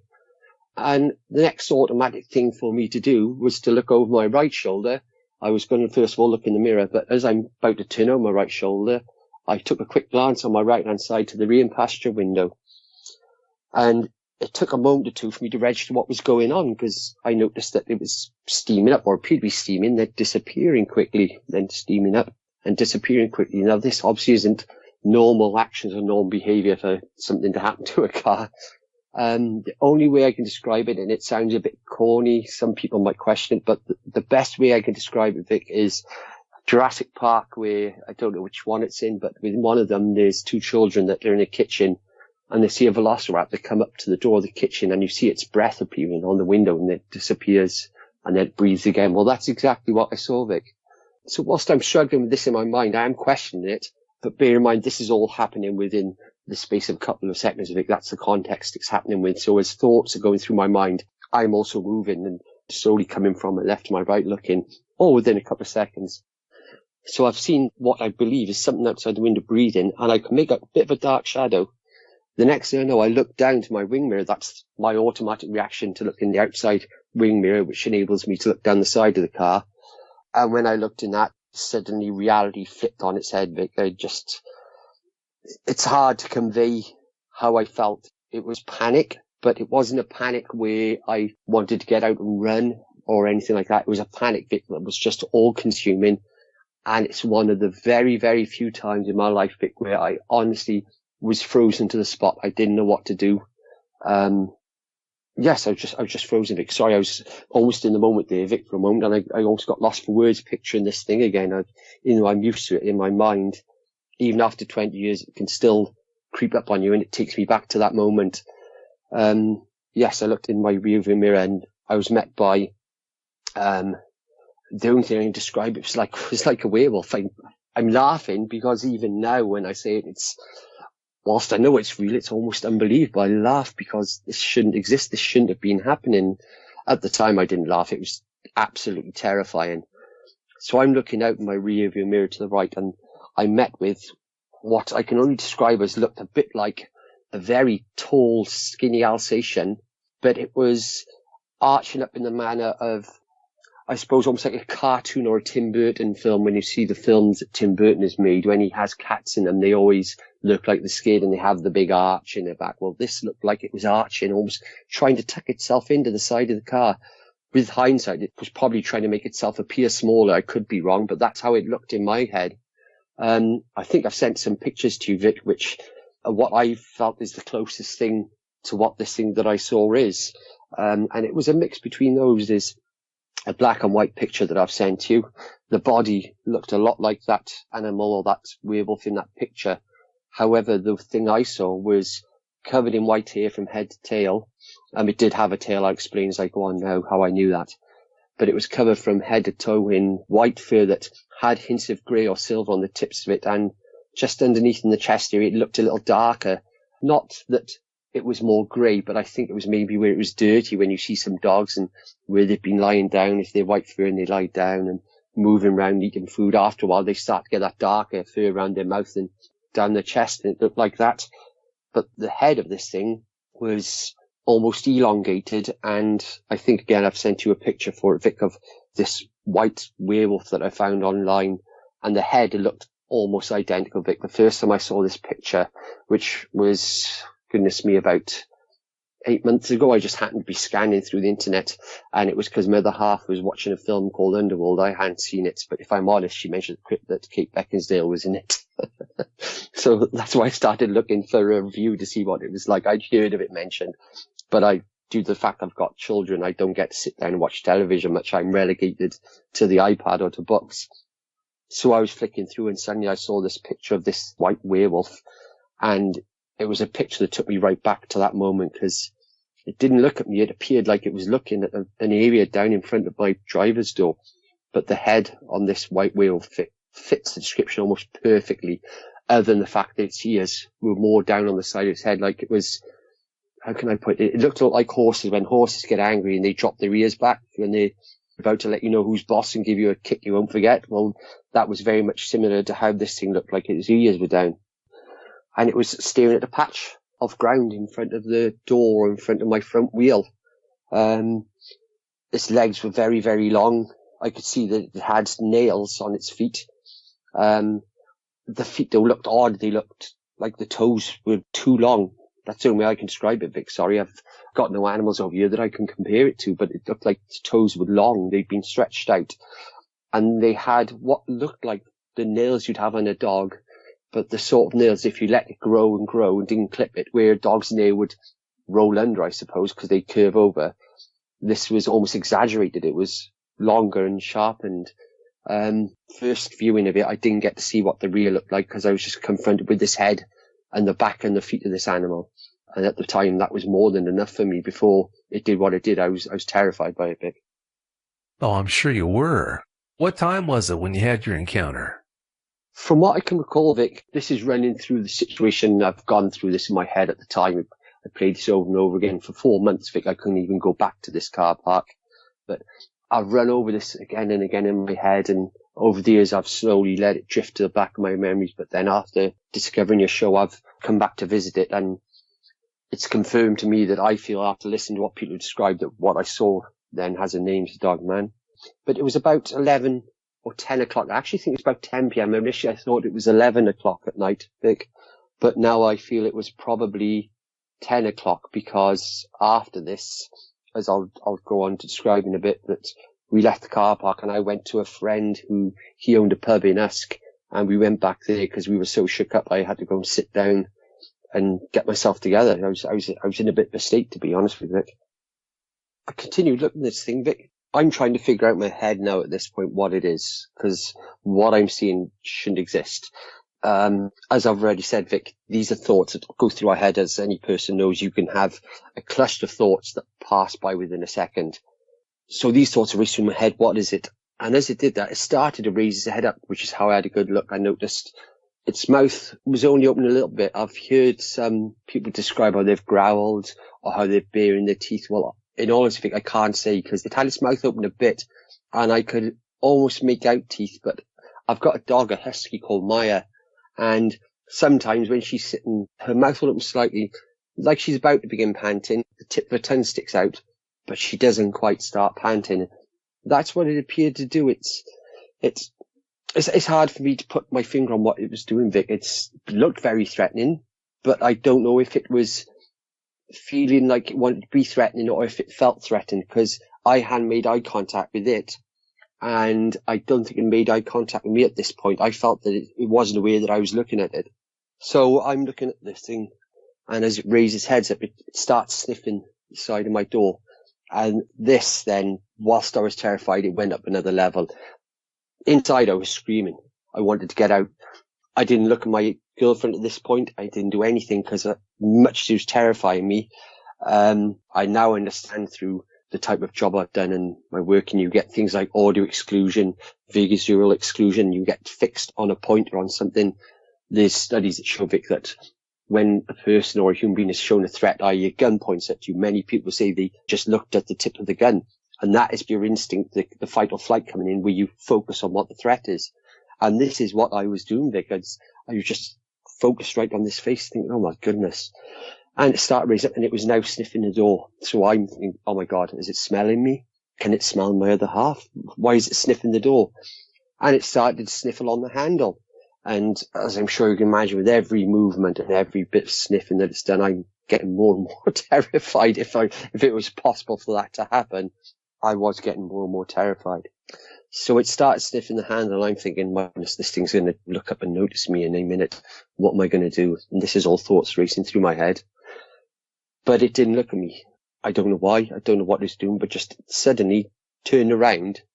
And when it turned, one of the things that I thought, my goodness, that's odd, is when it turned, a dog will move its front legs, almost like its back legs can't move. I don't know if you know how I mean, Vic, but it will move its front legs and just move its feet, the placement of its rear feet. It won't walk around. With this thing, almost like a cat, turned tight on itself, almost like into a U shape, and the back end just came fluid.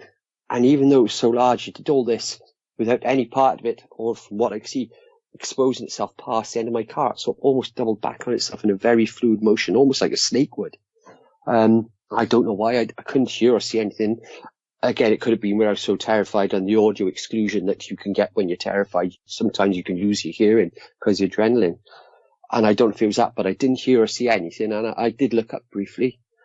And the next thing, then it shot off away from behind the car. If anybody wants to look up where this is, I said this took place in a car park outside Usk Memorial Hall, which is in South Wales.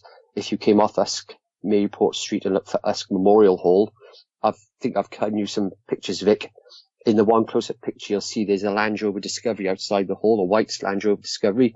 Well, that's where I was sat. Then to the rear of where I was sat, probably 50 yards, 60 yards away, was a row of terraced houses. I'm not sure if it's referred to that in America, Vic, but terraced houses is when you have, say, 10 houses and they're all joined together. There's no break in between each house. It's just a row of houses and they're all one long building. So it went off towards this row of terraced houses, and this 50, 60 yards, I can't give you an exact figure, Vic, but it appears to be 50 or 60 yards. It felt like, Vic, one second it was there, the next second it was at the other end of this car park. I've never seen anything cover ground so quickly. I can't recall how many steps it took, because that's one of the things that I just can't recall, because it was a long time ago. I think probably as it was moving, the fear was still there, but it was a slight relief that it was now leaving.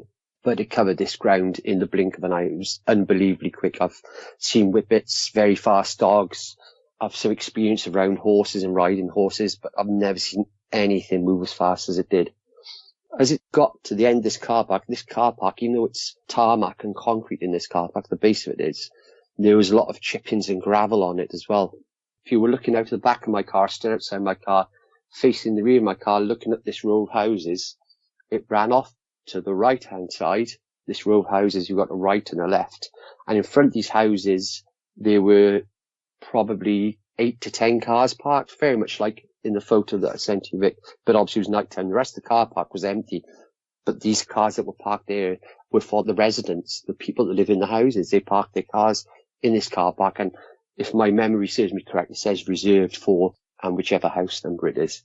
It's run across to this corner, very quick, and it then took a left, but to me it appeared almost like it was carrying so much speed, it turned left, but the weight of it, because it was a large animal, the weight of it wanted it to keep going. The laws of physics meant that it was going straight on, even though it wanted to turn left.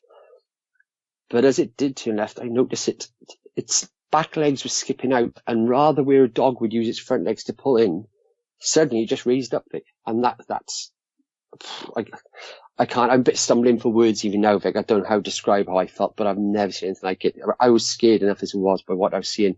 But then suddenly this thing is rising up, but it didn't stand upright. It was almost at like a 45-degree angle. It was like it wanted to gain more leverage, so it lifted itself up so it could punch out across the front of this row of cars in between the houses and the cars.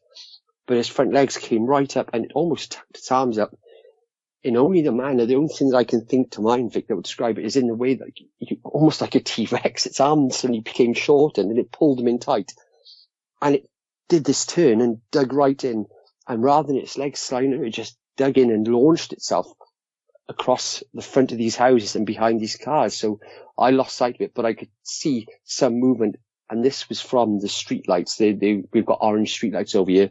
And when you have fog, it illuminates the orange, sort of pierces the fog better and illuminates things. And I could see the shadow it moving. And it travelled about halfway across the cars, and then I lost the shadow. And I couldn't see any movement. And I'm thinking, well, it's going to come out the other side any moment. And it didn't come out the other side. So I paused for a moment. I've turned to my other half, and when I turned to see her, she's white as a sheet. And I said, "Did you just see that?" And she's gone, "Yeah," and nodded her head, and that's all she could say. This is someone who's usually quite bubbly and talking, quite a jovial person. She just couldn't talk. She was white as a sheet. And I just said, "We got to get out of here." So I've started my car, and I had twin Weber carburetors on my Beetle, which mean that even though it was an 1800, it's quite nippy for a Beetle. And I've put this car in reverse. And I floored it. And even when I was young, I was never one of these, what we call UK boy racers. Someone who's, a severe petrol head when they're young, think that they can drive really fast and do anything they want. I wasn't really one of those people. I don't know whether it's because the person that taught me to drive, he was a police instructor, or ex-police instructor, sorry. I don't know whether it's because he taught me to drive, but I had a bit of a good head on me, I would like to think, when I was driving. So usually I wouldn't go anywhere very fast, but I floored it out of this car park. I didn't care. There was gravel spinning everywhere. We were out there like a shot. I pulled out that car park, turned left, back down Maryport Street, and headed toward, there's an area in us, which is almost like a large square with a cenotaph. Now, I don't for cenotaphs the same. It's basically like a concrete spire that comes out of the ground, and it's to do with World War One and World War Two, where people that gave their lives in those wars for Britain, their names are on this memorial, or any persons from Usk that was in World War One and World War Two, their names are on this cenotaph. And when we have Armistice Day and Memorial Days, they're remembered. So this is in the centre of the square, and this square is mostly made up of pubs. From one side of the square to the other, it's probably, again, 50, 60 yards. So I've raced over to this pub, which at the time was called the Castle Inn. We've parked up, and we've paused for a second, and I've turned round to my ex, and I've said, "What are we going to say? What are we going to do?" And she just said, "Don't say anything. Just don't mention it. Let's just go in and have a drink." And so we've gone in there, and we kept it to ourselves. People noticed, said, "What's the matter? You look like you're rattled by something." One or two people thought, "Oh, they've had a row," even though we were quite renowned. We didn't row. We got on very well. She was my other half at the time. She was also my best friend. Or I'd refer to my best friend. We weren't friends before we started going out, but she was also like my best friend. And we just kept it to ourselves, Vic. And after that, I didn't go anywhere near that car park. That was always our meet-up point every night, or any time we were going out. As I said previously, we didn't have to make phone calls to each other. We just knew that everyone would turn up within an hour of you getting there, be it just before the pubs opened or just before the pubs were starting to close around about 10 or 11 o'clock. We'd always meet there, but I couldn't go anywhere near there. And I never heard any grumbling from my girlfriend at the time. She also wouldn't go anywhere near there. For other purposes, I've been back there once or twice. And every time I've gone there, Vic, it's almost like I'm back in the moment. I've had that dump of adrenaline and that horrible feeling. I haven't expected to see anything, but it's just that memory coming back, and it puts the pulse up and you start feeling the adrenaline again. That was pretty much it, Vic. I don't know what to say really, Vic, after that. There's some more details, like I said, about the animal that I just, at the time, I didn't know what it was, other than a werewolf. I'd seen things in Hollywood, but common sense tells you werewolves don't exist. And life's never been the same for you after that night, has it been? Oh, certainly not. It's not a surprise in all honesty, Vic. If anybody else saw what I saw, I would expect it to have exactly the same effect on them. I couldn't go near that car park. I like to do lots of camping, and I used to go out to a forest to go hammocking a lot, which is about a mile and a half from where I saw this, a place called Wentwood Forest. But that was off the cards completely. And even to this day, I won't go out there. I went out there once about 3 years ago with a friend of mine, and I couldn't tell him what happened. He's ex-military, and he'd probably think I was nuts, very good friend of mine. Even though he's probably a bit nutty himself, but this would have been a bit too much. I didn't want to stay to him, but I did not sleep a wink. I slept that night. I had a parang with me and an axe for cutting down and prepping wood for the fire, and that stayed in the hammock with me, put it that way. And I didn't sleep all night. And the minute we woke up, I didn't see him, but I said, "You ready to pack up?" He was like, "Well, I want to hang around a bit." And I said, "I've got to get back home if you don't mind," because I had my youngest daughter at this point. I said, "I've got to get back home." And he was, "Oh, well, I want to make coffee." No, I need to get back home now for my daughter. I didn't. It's just I didn't want to stay in that place any longer. Well, like we talked about in the pre-interview, if you have an experience like that, it's only natural to respond to it the way you have, so there are no surprises there. There's some things you noticed about that dogman that you haven't heard other eyewitnesses mention about the dogmen they've seen. What was it that you noticed? One of the things that stuck out with me, Vic, and that even now I find it hard to get my head wrapped around it, was I noticed its body. It looked almost like the build of a Great Dane, or that sort of deep chest where you see a narrow waist and it goes into a deep chest. Now, I know people have said that dogmen have wide, they're big animals. This was very big, but it wasn't like a Great Dane's chest would be deep but narrow across. It was very wide across, but it also had a very deep chest, very muscular animal at the tops of its legs. I don't know how to describe it. You see some of these prize bulls where farmers, they have their prize bulls and they're just a huge, like a ton of muscle, literally like a ton of muscle in weight stuck into a tight vacuum packed skin. And that's what the top of its legs looked like. The bottom half, there was nothing to them. It was very, very skinny, but the top half's rippling with muscle. But it had this really deep chest. And I've yet to hear someone describe that, if I'm honest. I could be wrong because I've listened to virtually all of your shows, but I haven't listened to all of them yet, purely because this is quite a new thing to me. 6 months ago, I didn't know what Dogman was. I'd heard of Bigfoot and things like that, but I'd never heard of Dogman. I didn't know it existed. But I haven't heard anybody else, from what I can recall, that have said they've seen one that has had the chest like I saw, where it was quite deep and almost came to a bit of a V. And it had what looked like pectoral muscles. It had huge shoulders on it, I can tell you that much. The shoulders were very visible. You could see that where a dog has a shoulder blade that runs up the side of its back, I feel this thing anatomically wouldn't have had shoulder blades like a dog. Even though it could run on all fours, it still looked too wide for a dog, and the muscle on its shoulder, I feel, would dictate that it wasn't an animal that could only go on fours. Also, I saw it come up, as I said, when it went round that bend behind the cars, but this looked like it used its front paws a lot for more than just running on, if that makes sense. It was very muscular, but it had that deep chest, and it had a very long head, almost identical to that picture that I gave you. I can't remember the name. I think you might have sent it to me, Vic, called William out of Underworld. It had a head just like that, with the ears back. And the thing that struck me was the eyes. The eyes were very, very pale. That's just come back to me. Sorry, Vic. The eyes were very pale, with a pupil in it. It didn't look at me, but I could see these eyes, if that makes sense, because obviously it was very close to my car, very close proximity. In all honesty, there was just the bare metal of a door and glass dividing me from this animal, so I was close enough to see what it looked like. And it had very pale eyes. Whether there was colour in its eyes or not, I don't know. I can't recall. All I can remember is that the eyes were exceptionally pale, very piercing.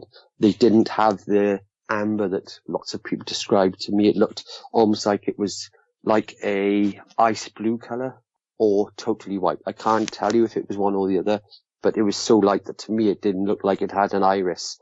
All I could see was a very small pupil in the middle of it. Oh, I'm sure you're never going to forget the way those eyes looked. That's a given. How were its arms in proportion to its body, lengthwise? They appeared to me to be longer, but they were skinny. Where people have described the whole arms as being very powerful and thick and strong, to me they looked very long, definitely out of proportion with its body. Its legs, to me, looked like they, at the time, were shorter.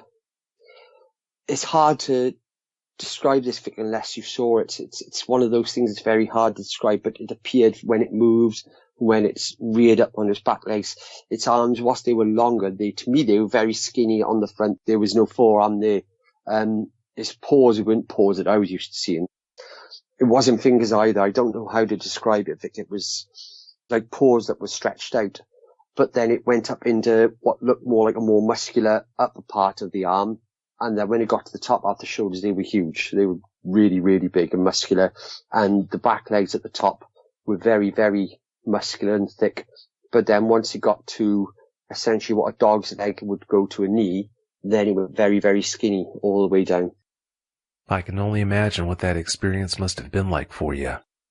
You just said it never looked at you. How much harder do you think your experience would have been to deal with if it had focused on you?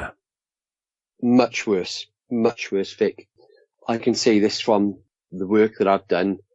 When somebody knows their life could be imminently over and they look at you, you could get a lot out of a person's eyes. It tells a lot. You can sense a lot in the face, but the eyes always give a lot of things away. Someone can put on bravado, tell you they're the toughest, meanest person on the planet, but the eyes will always give someone away. But there's also a reversal of that, is that the eyes can also tell you that someone is the real deal. They're going to put you in hospital if you deal with them the wrong way.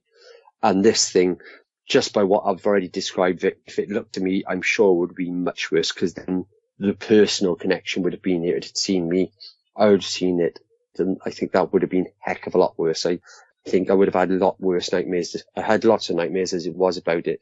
And that's one thing that's persisted. I do still have nightmares about it. But I think if it had looked at me, oh goodness me, it would have been completely different. Not just how I would have felt seeing those eyes, but also the fact that if it'd seen me, I don't think at the time it knew I was there. And if it had seen me, I don't like to think what could have happened if it had decided, well, I'm not going to run away.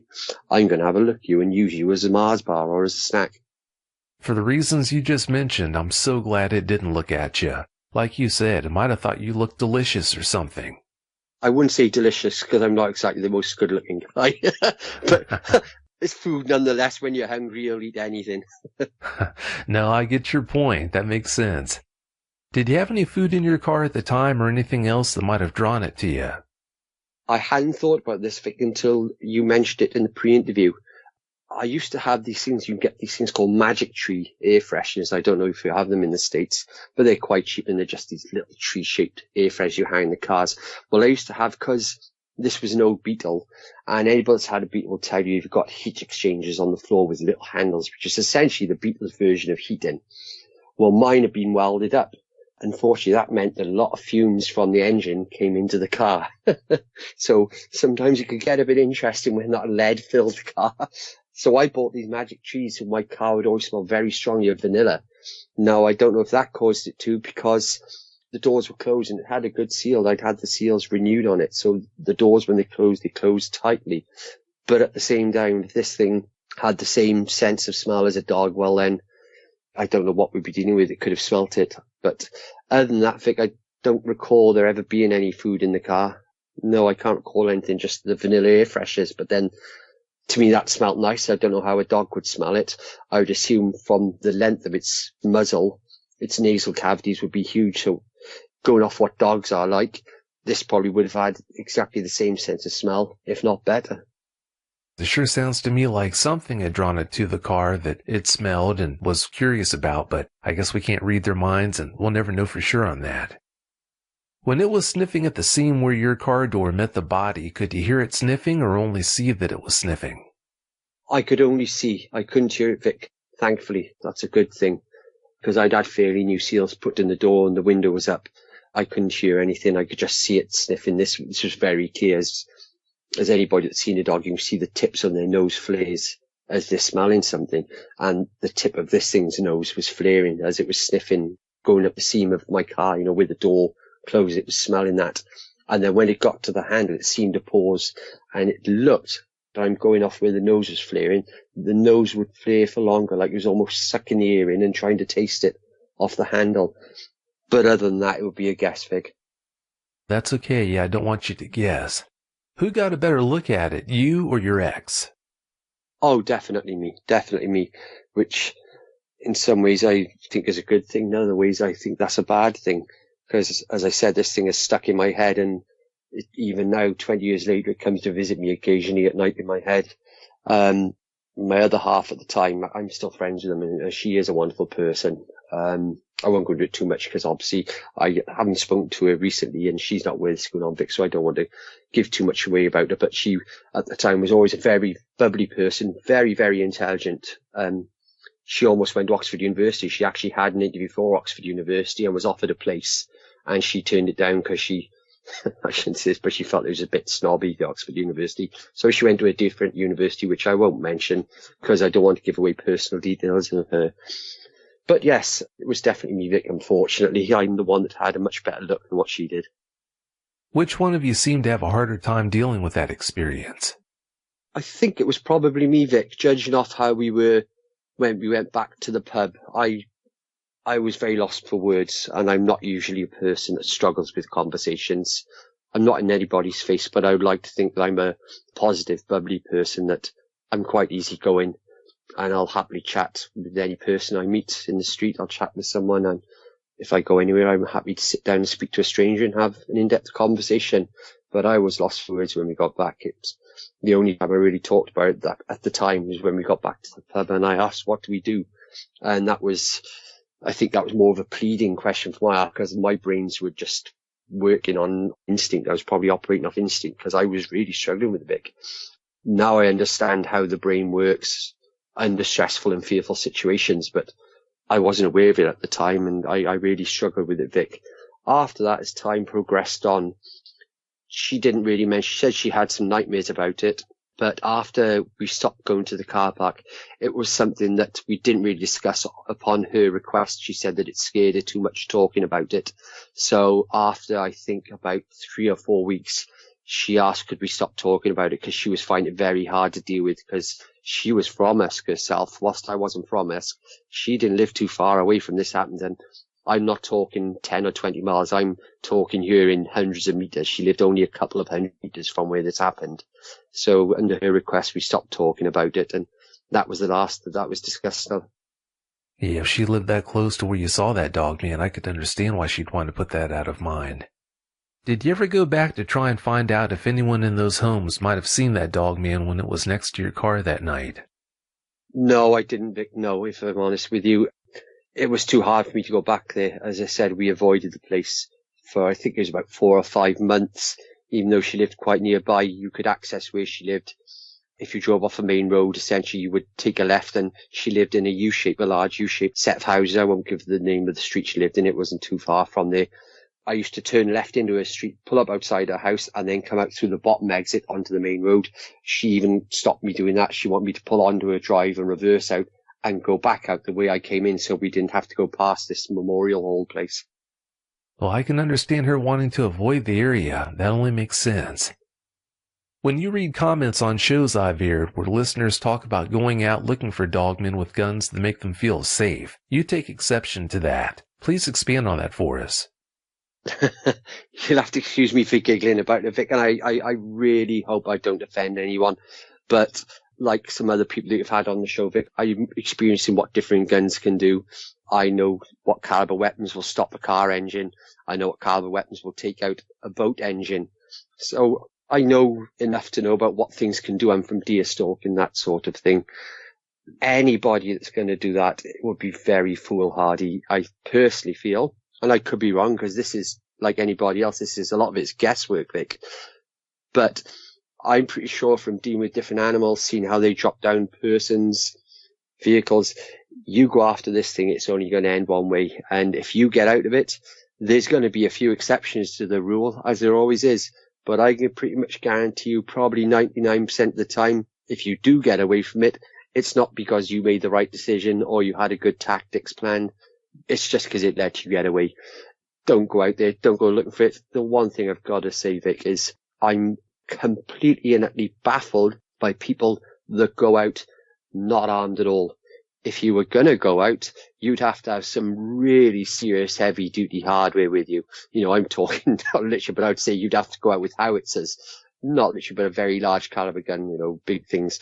And you hear people going out with just handguns. And I've even heard of some people that are teenagers, and I've been a teenager once, we all have, and sometimes we can make some foolhardy decisions and we don't like listening to adults. But I'm talking from experience of seeing this thing and knowing from caliber weapons, do not go out there looking for these things. It's going to end badly. It is going to end badly, and I'm sure anybody listening to this doesn't want to be that front page line that confirms the existence of these things, but confirms because there's 9 bits of you in the forest that people are picking up. Well, you're not the only one who has a hard time understanding why people would want to do that, but I guess to each their own. Indeed, yeah. I think it's crazy, honestly. It is pretty hard for me to understand too, so I understand where you're coming from on that. After you had that encounter, you had 2 other experiences at a place called the Blorge. Please tell us about them. Yes, that's about 25 miles, about 20 miles, from where this took place. Might be less, so you'll have to excuse me if I've got it wrong. But it's a large mountain that's quite close to the start of the Brecon Beacons. On the east side of the mountain, it's quite steep. And on the west side of the mountain, you've got a pond called Keeper's Pond, and it meanders off into the rest of the valleys. Well, I was on the east side. I think the first occasion was in 2014. And I believe it was around October, November time again, as it was snowing at the time. I'd gone up there to camp on my own. As I said, I did the wild camping, as they call it in the UK, just straightforward winter camping. But I didn't go anywhere near Usk and those areas. So where I was far enough removed, I felt, where I wouldn't encounter anything. So I was out walking along a well-known path which goes over an area called Fox Hunter's Grave, which is a famous racehorse. Possibly its heart is buried there. So I started off at this tourist point and walked along a path that takes you up to essentially a high point on this east side of the mountain. And I was about 200 yards along when I saw something out the corner of my eye. Even though it's snowing, I could see movement. So I looked across, and there was lots of sheep around, huddling together, and I assumed this was sheep. And when suddenly I caught something black, and it just darted out my vision. And I thought, that's a bit strange, because to me it looked like a Labrador, but a lot bigger. Now, because this is near farmers' areas, I assumed it was like a black Alsatian or something like that, and I didn't take any notice. I walked on a bit further, I looked across, and then I saw these green eyes looking back at me. And I thought, all right, okay, that's a sheep, because sheep's eyes are greeny blue. I thought nothing much of it. And it started following me, almost like it was pacing me. And one thing that concerned me was the fact that as it walked, I don't know if you've seen how big cats, when they stalk prey, their body moves, but their head is almost like it's on a camera jig or something. Their eyes don't move. They keep at the same level, even though the body's going up and down. The head stays on this same straight trajectory. And it was doing that. And I noticed then, obviously, that it was 2 forward-facing eyes, which isn't a sheep, and it's a predatory animal. That's why its eyes are forward-facing. This really unnerved me. Now, this I didn't link together at the time, 20 years ago, but as it spun away and appeared to be walking away and glancing back at me and was trying to avoid the light, I can't say if it climbed over something or if it just did its own accord, but suddenly the eyes popped up, went up higher, and it, to me, looked like it suddenly, went up to about 5 foot tall. And this was enough for me. I didn't see it that night. Once I saw this, I put my torch. I had it on quite dim at the time because I didn't want to expend much battery life because the cold sucks the juice out of them. But I didn't care. I was putting it on full beam. this Petzl RXP light I've got is quite bright. And it went on full beam, and I quick marched out there back to my car. And I was gone. I went straight home, and I told my current partner. I told her about it straight away. The other time was in the same place, which you'd think I would have learned from it. But as I said, I wasn't quite sure what it was. It spooked me. But I think because I didn't see anything that validated or pointed me in the direction what it was, I just assumed, well, maybe it's climbed over something. Even though I now know from experience there's nothing there for it to have climbed over. There's no fences, and it's just moorland. It's got what we call bracken or ferns, which at the time had died down. And there's very short bushes. So I was going in the same area, and I had more or less the same thing happened again, but I was right up by this high trig point that I was talking about, which is a big pile of rocks, or a cairn. It's also called C-A-I-R-N, a cairn. And I got to it, and I saw across in the distance these eyes come towards me, eyes shine again, and I could see it moving, and it was doing exactly the same thing. Straight away, this triggered in my head, this is the same thing. And again, Vic, I believe it stood up. I can't say definitely, Vic, because it was nighttime. Whatever it was must have been jet black. But suddenly these eyes went up, and it looked like it was trying to avoid my head torch because it was swaying left to right, if that makes sense. Almost like it was trying to get its head round the light to see me, because my head torch, you can flick the front down and the lens goes from a wide beam to a very concentrated narrow beam. And I'd done that. And so I could see this eye shine, and it suddenly went up 5 or 6 foot, and it looked like it was trying to get its head round the side of the main beam, because whatever it was glaring in its eyes. It couldn't see me properly. That again for me was enough. I was round and I was out of there. And after that, I didn't go back there. And that was, the first one was 2014. And the next time was a whole year later, waiting an entire year before I went there again. And the same thing happened. And that was 2015. And I haven't been back there until 2017. So recently I've started going back there again. And this time I've gone nowhere near the east side of the hill. I've stayed to the west side where there's a car park and a pond called the Keeper's Pond. Well, I don't blame you for staying away from that area. That sounds like a pretty creepy area to me. How far apart did those eyes seem to be that you saw both times?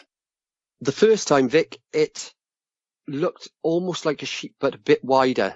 And it didn't occur to me immediately. I looked and I thought, well, that's a strange sheep. And this, as I mentioned earlier, Vic, this was thoughts that were going through my head very quick. I'm clicking my fingers, sorry, that's what the noise is, but it was very quick. Lots of thoughts going through my head within a second. When the penny dropped that it was 2 forwards facing eyes, sure, I thought predatorial. Oh my goodness. And it's that disbelief, even though you know what you're seeing, it's disbelief. But at a wild guess, I would say 6 inches, 7 inches apart. The second time, Vic, it was probably 120 yards, 130 yards away. And I could see it because I've got good eyesight. I wouldn't be able to do the job that I've done if I had bad eyesight. So luckily my eyesight, touch wood, is very good. But it was about 120, 130 yards away, and that would be an absolute guess, Vic. I couldn't make an informed decision or an informed choice on what it would be other than the first time. Well, anything that has eyes that are 6 inches, 7 inches apart, it's got pretty good size to it, so yeah, that just might have been a dog man. Like you said, you didn't see what it was, so we'll never know for sure, but I guess it kind of fits the mold. It does indeed. It fits it close enough for me to know that I don't want to go near that part. Oh, I understand that. I wouldn't want to either.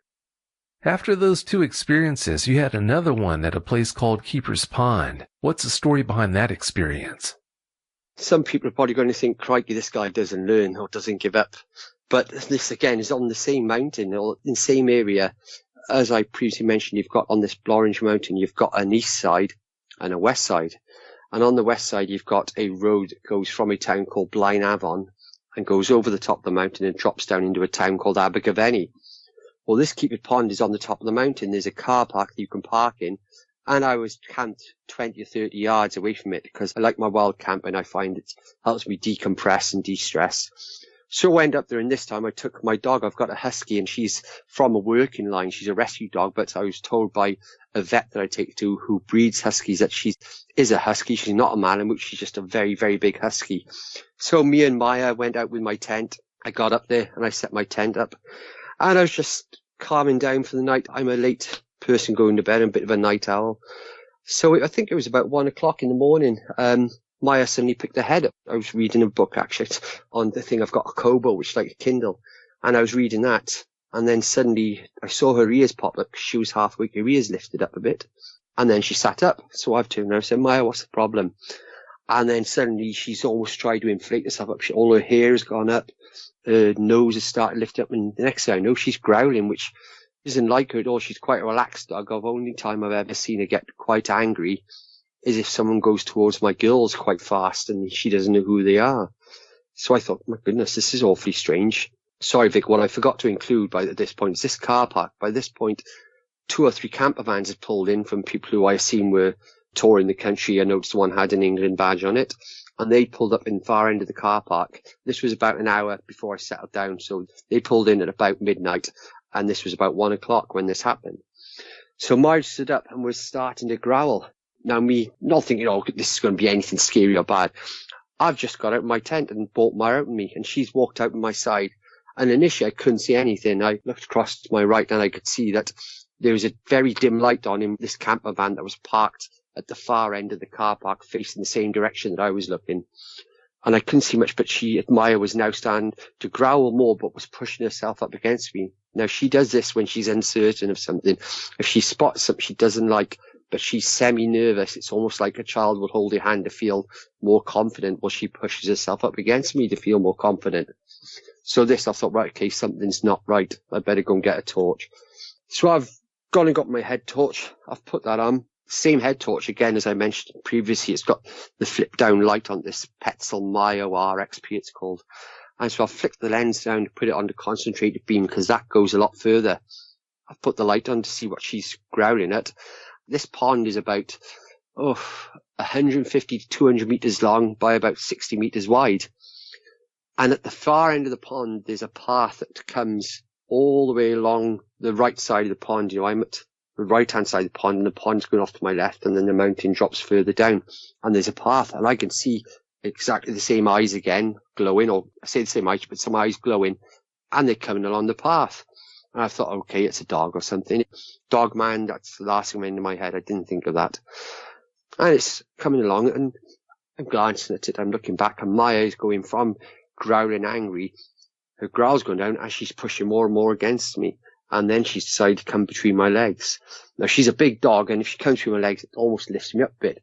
And she's really pushing herself against me, where she was scared at this point now, which that started to worry me, because I'm thinking, if my dog is scared, I need to be concerned. I take a lot of my cues off my dog when I'm out. That's why I take her some places. If I'm not sure where I'm going, I'll take her, because she's almost like a early warning alarm if something's going to happen, or there's people about that are messing around, you know, some youngsters that are being idiots nearby or something like that. She'll sit up and let me know. So for her to start behaving like this, I thought, oh, crikey, what's happening? Here we go. So these eyes start making their way, and I'm losing sight of them. As the path meanders around, it goes out of sight. Then suddenly these eyes appear again a little closer. They're still along this way, but they're closer. I can see a bit better now. I can see these two little pinprick of eyes, and they disappear. And then as it's getting closer, they come out again. By this point, it's about 50 yards away. And it's come round the bend on this path, and it's come towards me. And this is the first time, Vic, where I've got to be honest with you, I did think, oh my goodness, this is a dog man. Because as the eyes got closer, I thought they were green, and then I've noticed these eyes are amber. And as far as I'm aware, there aren't any animals in the UK that will have amber eyes. I've seen sheep, their eyes are like a bluey green. Some dogs will get green, but I've never seen amber yellow coloured eyes. So I have straight away thought, oh my goodness, this dog man. Then I start thinking, oh my God, is this that thing that I saw 20 years ago? So this has terrified me. I've started getting scared. I've got to be honest with you. It's not nice when you're a 40-year-old man. You start getting scared. So it's come towards me, and it's doing the same thing. It's trying to dodge the light. It's coming closer and closer, but I couldn't see what it was. I never got to see what it was. Even though it's getting closer, for some reason, I can't see what it is. Then so I thought, okay, is because its fur is black? Is this why I can't see it? I can see the eyes, but I can't see anything. Because it was close enough that I should have been able to make out what it was, but I can't see anything. All I can see is the eyes. And then I noticed that the eyes are doing what these other things did that I'd seen. I don't know what they were, but the eyes weren't going up and down. They were keeping at a constant level, even though the path meanders up and down. Its head wasn't. Until it got close to me, then it started to go down low. And I thought, what the heck is going on here? And then its eyes were probably 15 inches, 14 inches off the ground. I think, what the heck is this thing doing? I'm getting worried now, Vic. I've got to be honest. I quickly rushed back into the tent, and I had an axe again, which processed wood with me. This little Hultafors axe that I've got.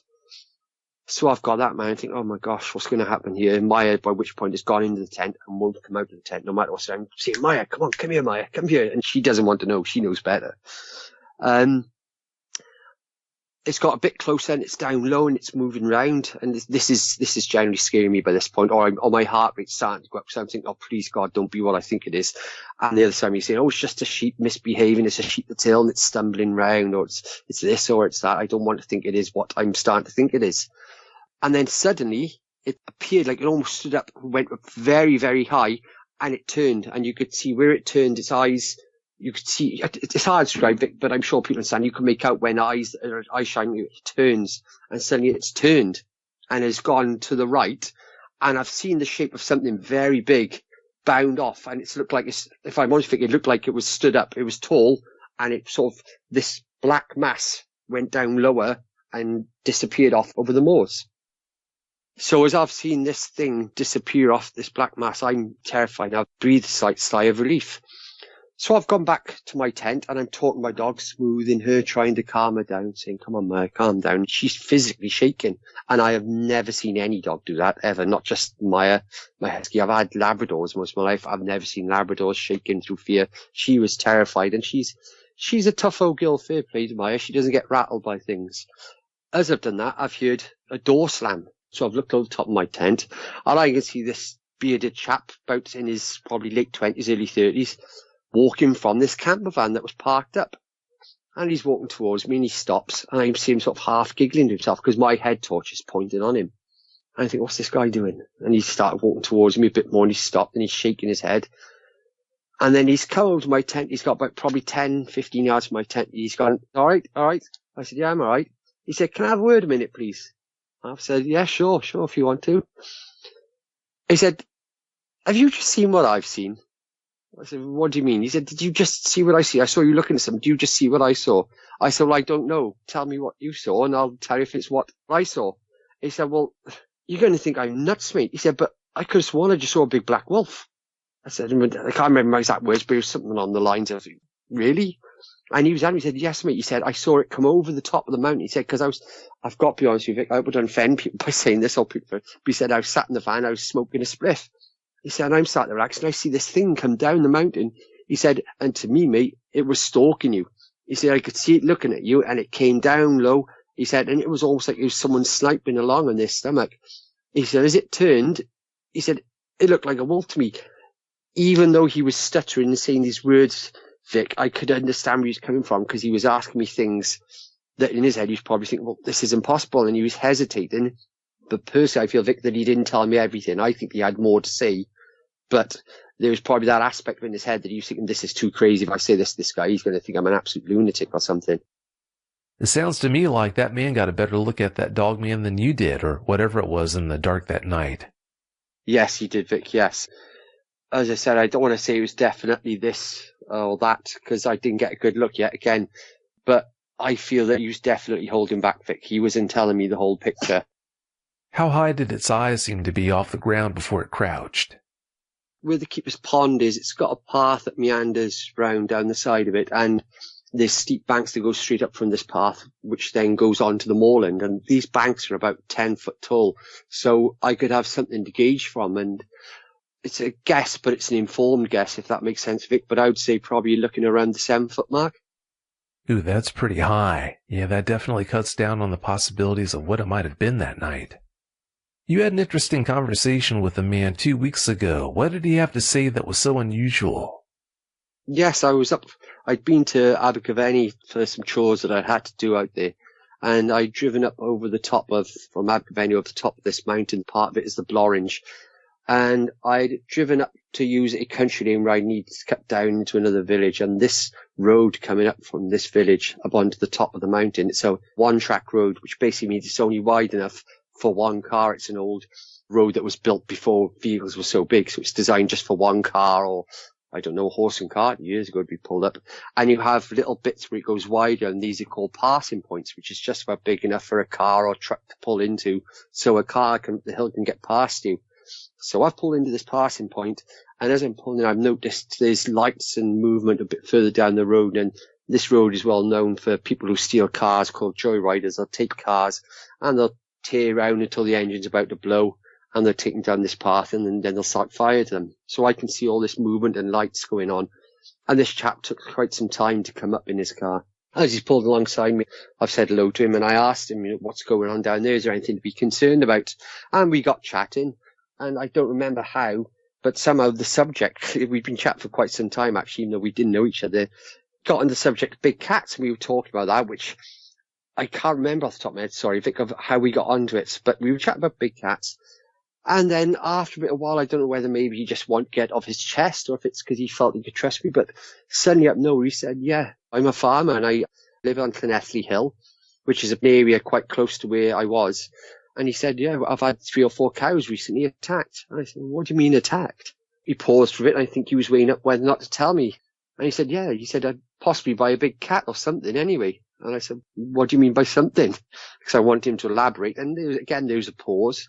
And he said, well, I don't know. He said, we've had things attack these cows, but the claw marks on it are quite big. He said, we assume it's a cat because there's claw marks. He said, but they're really wide.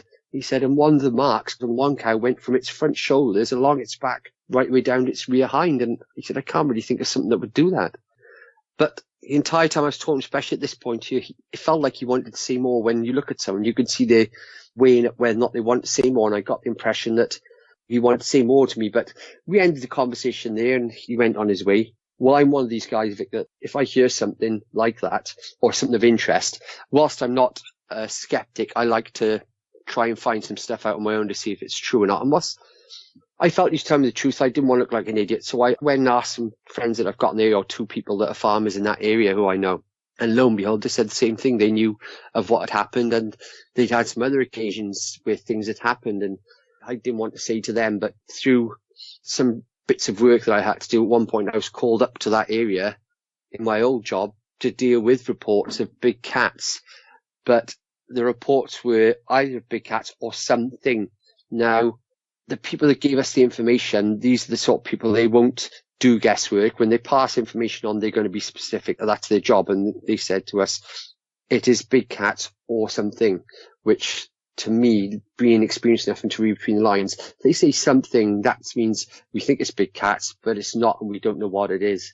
So yes, we got called up for some jobs up around there for exactly the same thing, Vic, and that was hushed up. I know of several occasions from being on what people would say I've got the inside line. I did have the inside line, that, and I know of a few occasions when things like this have happened, where specialist people have been called in to try and deal with these things, and then it's hushed up, it doesn't get reported, or if the media do get hold of it, the local media, they're told in no uncertain terms, you will not talk about it.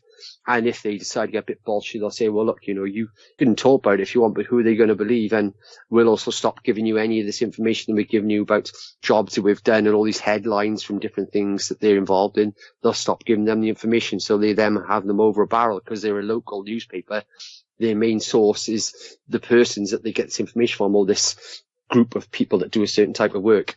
And if they start stopping giving them information, this local newspaper will have nothing to report. So that's how they keep the media over a barrel.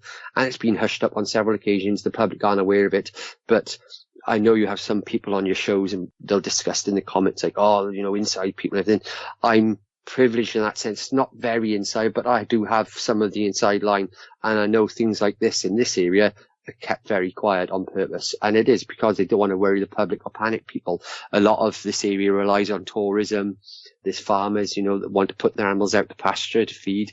And if you start seeing people, there's something running around tearing chunks out of cows and killing animals and taking dogs off the land, you're going to end business. People who rely on tourism, you're going to destroy their businesses because people just won't come here, or you'll turn out to be the laughing stock. What the public know and what's really going on are usually 2 very different things. You make some really good points. While it might be really frustrating that governments tend to keep things like the presence of large unknown predators hidden from the public, I can understand their reasoning behind doing that. From what I understand, that man also told you about an unusual problem that might be related to dogmen in the village where he lives. What did he tell you about that?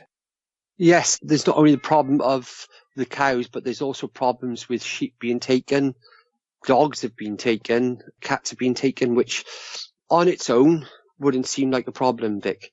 But when you put it all together, what kind of predator is going around that not only will take out cats and dogs, but will take out bovine and sheep? To me, that adds up to something that's very big and very brave. Most animals know you don't want to take a kick off a cow, even though they're quite quiet, chilled animals. When you get them wound up, they're a problem.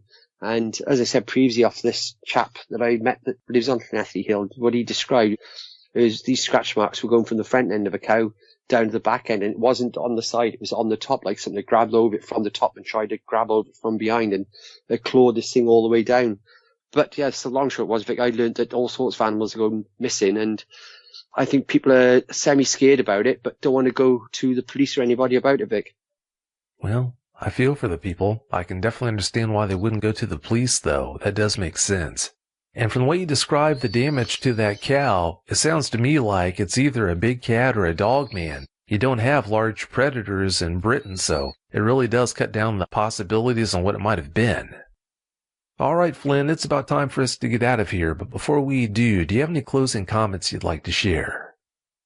No, I just want to reiterate what was discussed earlier on the show, Vic, that anybody thinking of going out there, please don't. I know it's hard sometimes to take on board in a real sense and really feel a situation that you don't realise what you're going into. If I met someone and they said to me, I'm going to go out into the woods and find this, and I said to you, look, you go into the woods, there's 6 tigers in those woods, and they're really hungry, they're a very capable predator, as everybody knows, and you're going to go in there and take photos of them, a person would laugh at me and say, I'm not stupid enough to do that. Well, why the heck would you go into woods and go looking for a predator that I can tell you well exists, that is twice the size of a tiger, and a tiger to a dog man would be like a pussycat, it really would. Why the heck would you go into the woods looking for something like that? Armed or not, it's only going to end one way. And as I said previously, Vic, if people get away, it's not because they were great or they were brave enough or they had a good plan or tactics. It's because the thing let you get away. That is the bottom line. You're not in control of the situation. You're going into its domain. It's like when you get into the water with a shark, you're in its domain. It's the king of that area. And it's the same here, Vic. People just need to stay out of the woods. Let people who know what they're doing, or people that have a lot more experience, hunters, that sort of thing, let them maybe look at it, but steer clear from it. It's not worth it. You don't want to be another headline cover. You make some really good points, Flynn. Well, like I told you before, thanks again so much for coming on the show and sharing your experiences with us. I really do appreciate it. It's a pleasure, Vic. As I said, I'm just grateful for it, Vic. For many, many years, I've been questioning my sanity. I've never had any other problems with anything else, but it was something in my head just didn't add up. I hope I haven't spoke too fast as well because of my accent. I know sometimes it can be quite confusing, but I hope I've kept things at a slow enough pace for people to understand me. No, you did a great job. Well, thanks again so much for your time. Have a great night. And you, Vic. Take care. Bye-bye. Thanks. Bye. If you've had a dogman encounter of your own and would like to speak with me, whether in private or on the show, please go to dogmanencounters.com and submit a report. I'd love to hear from you.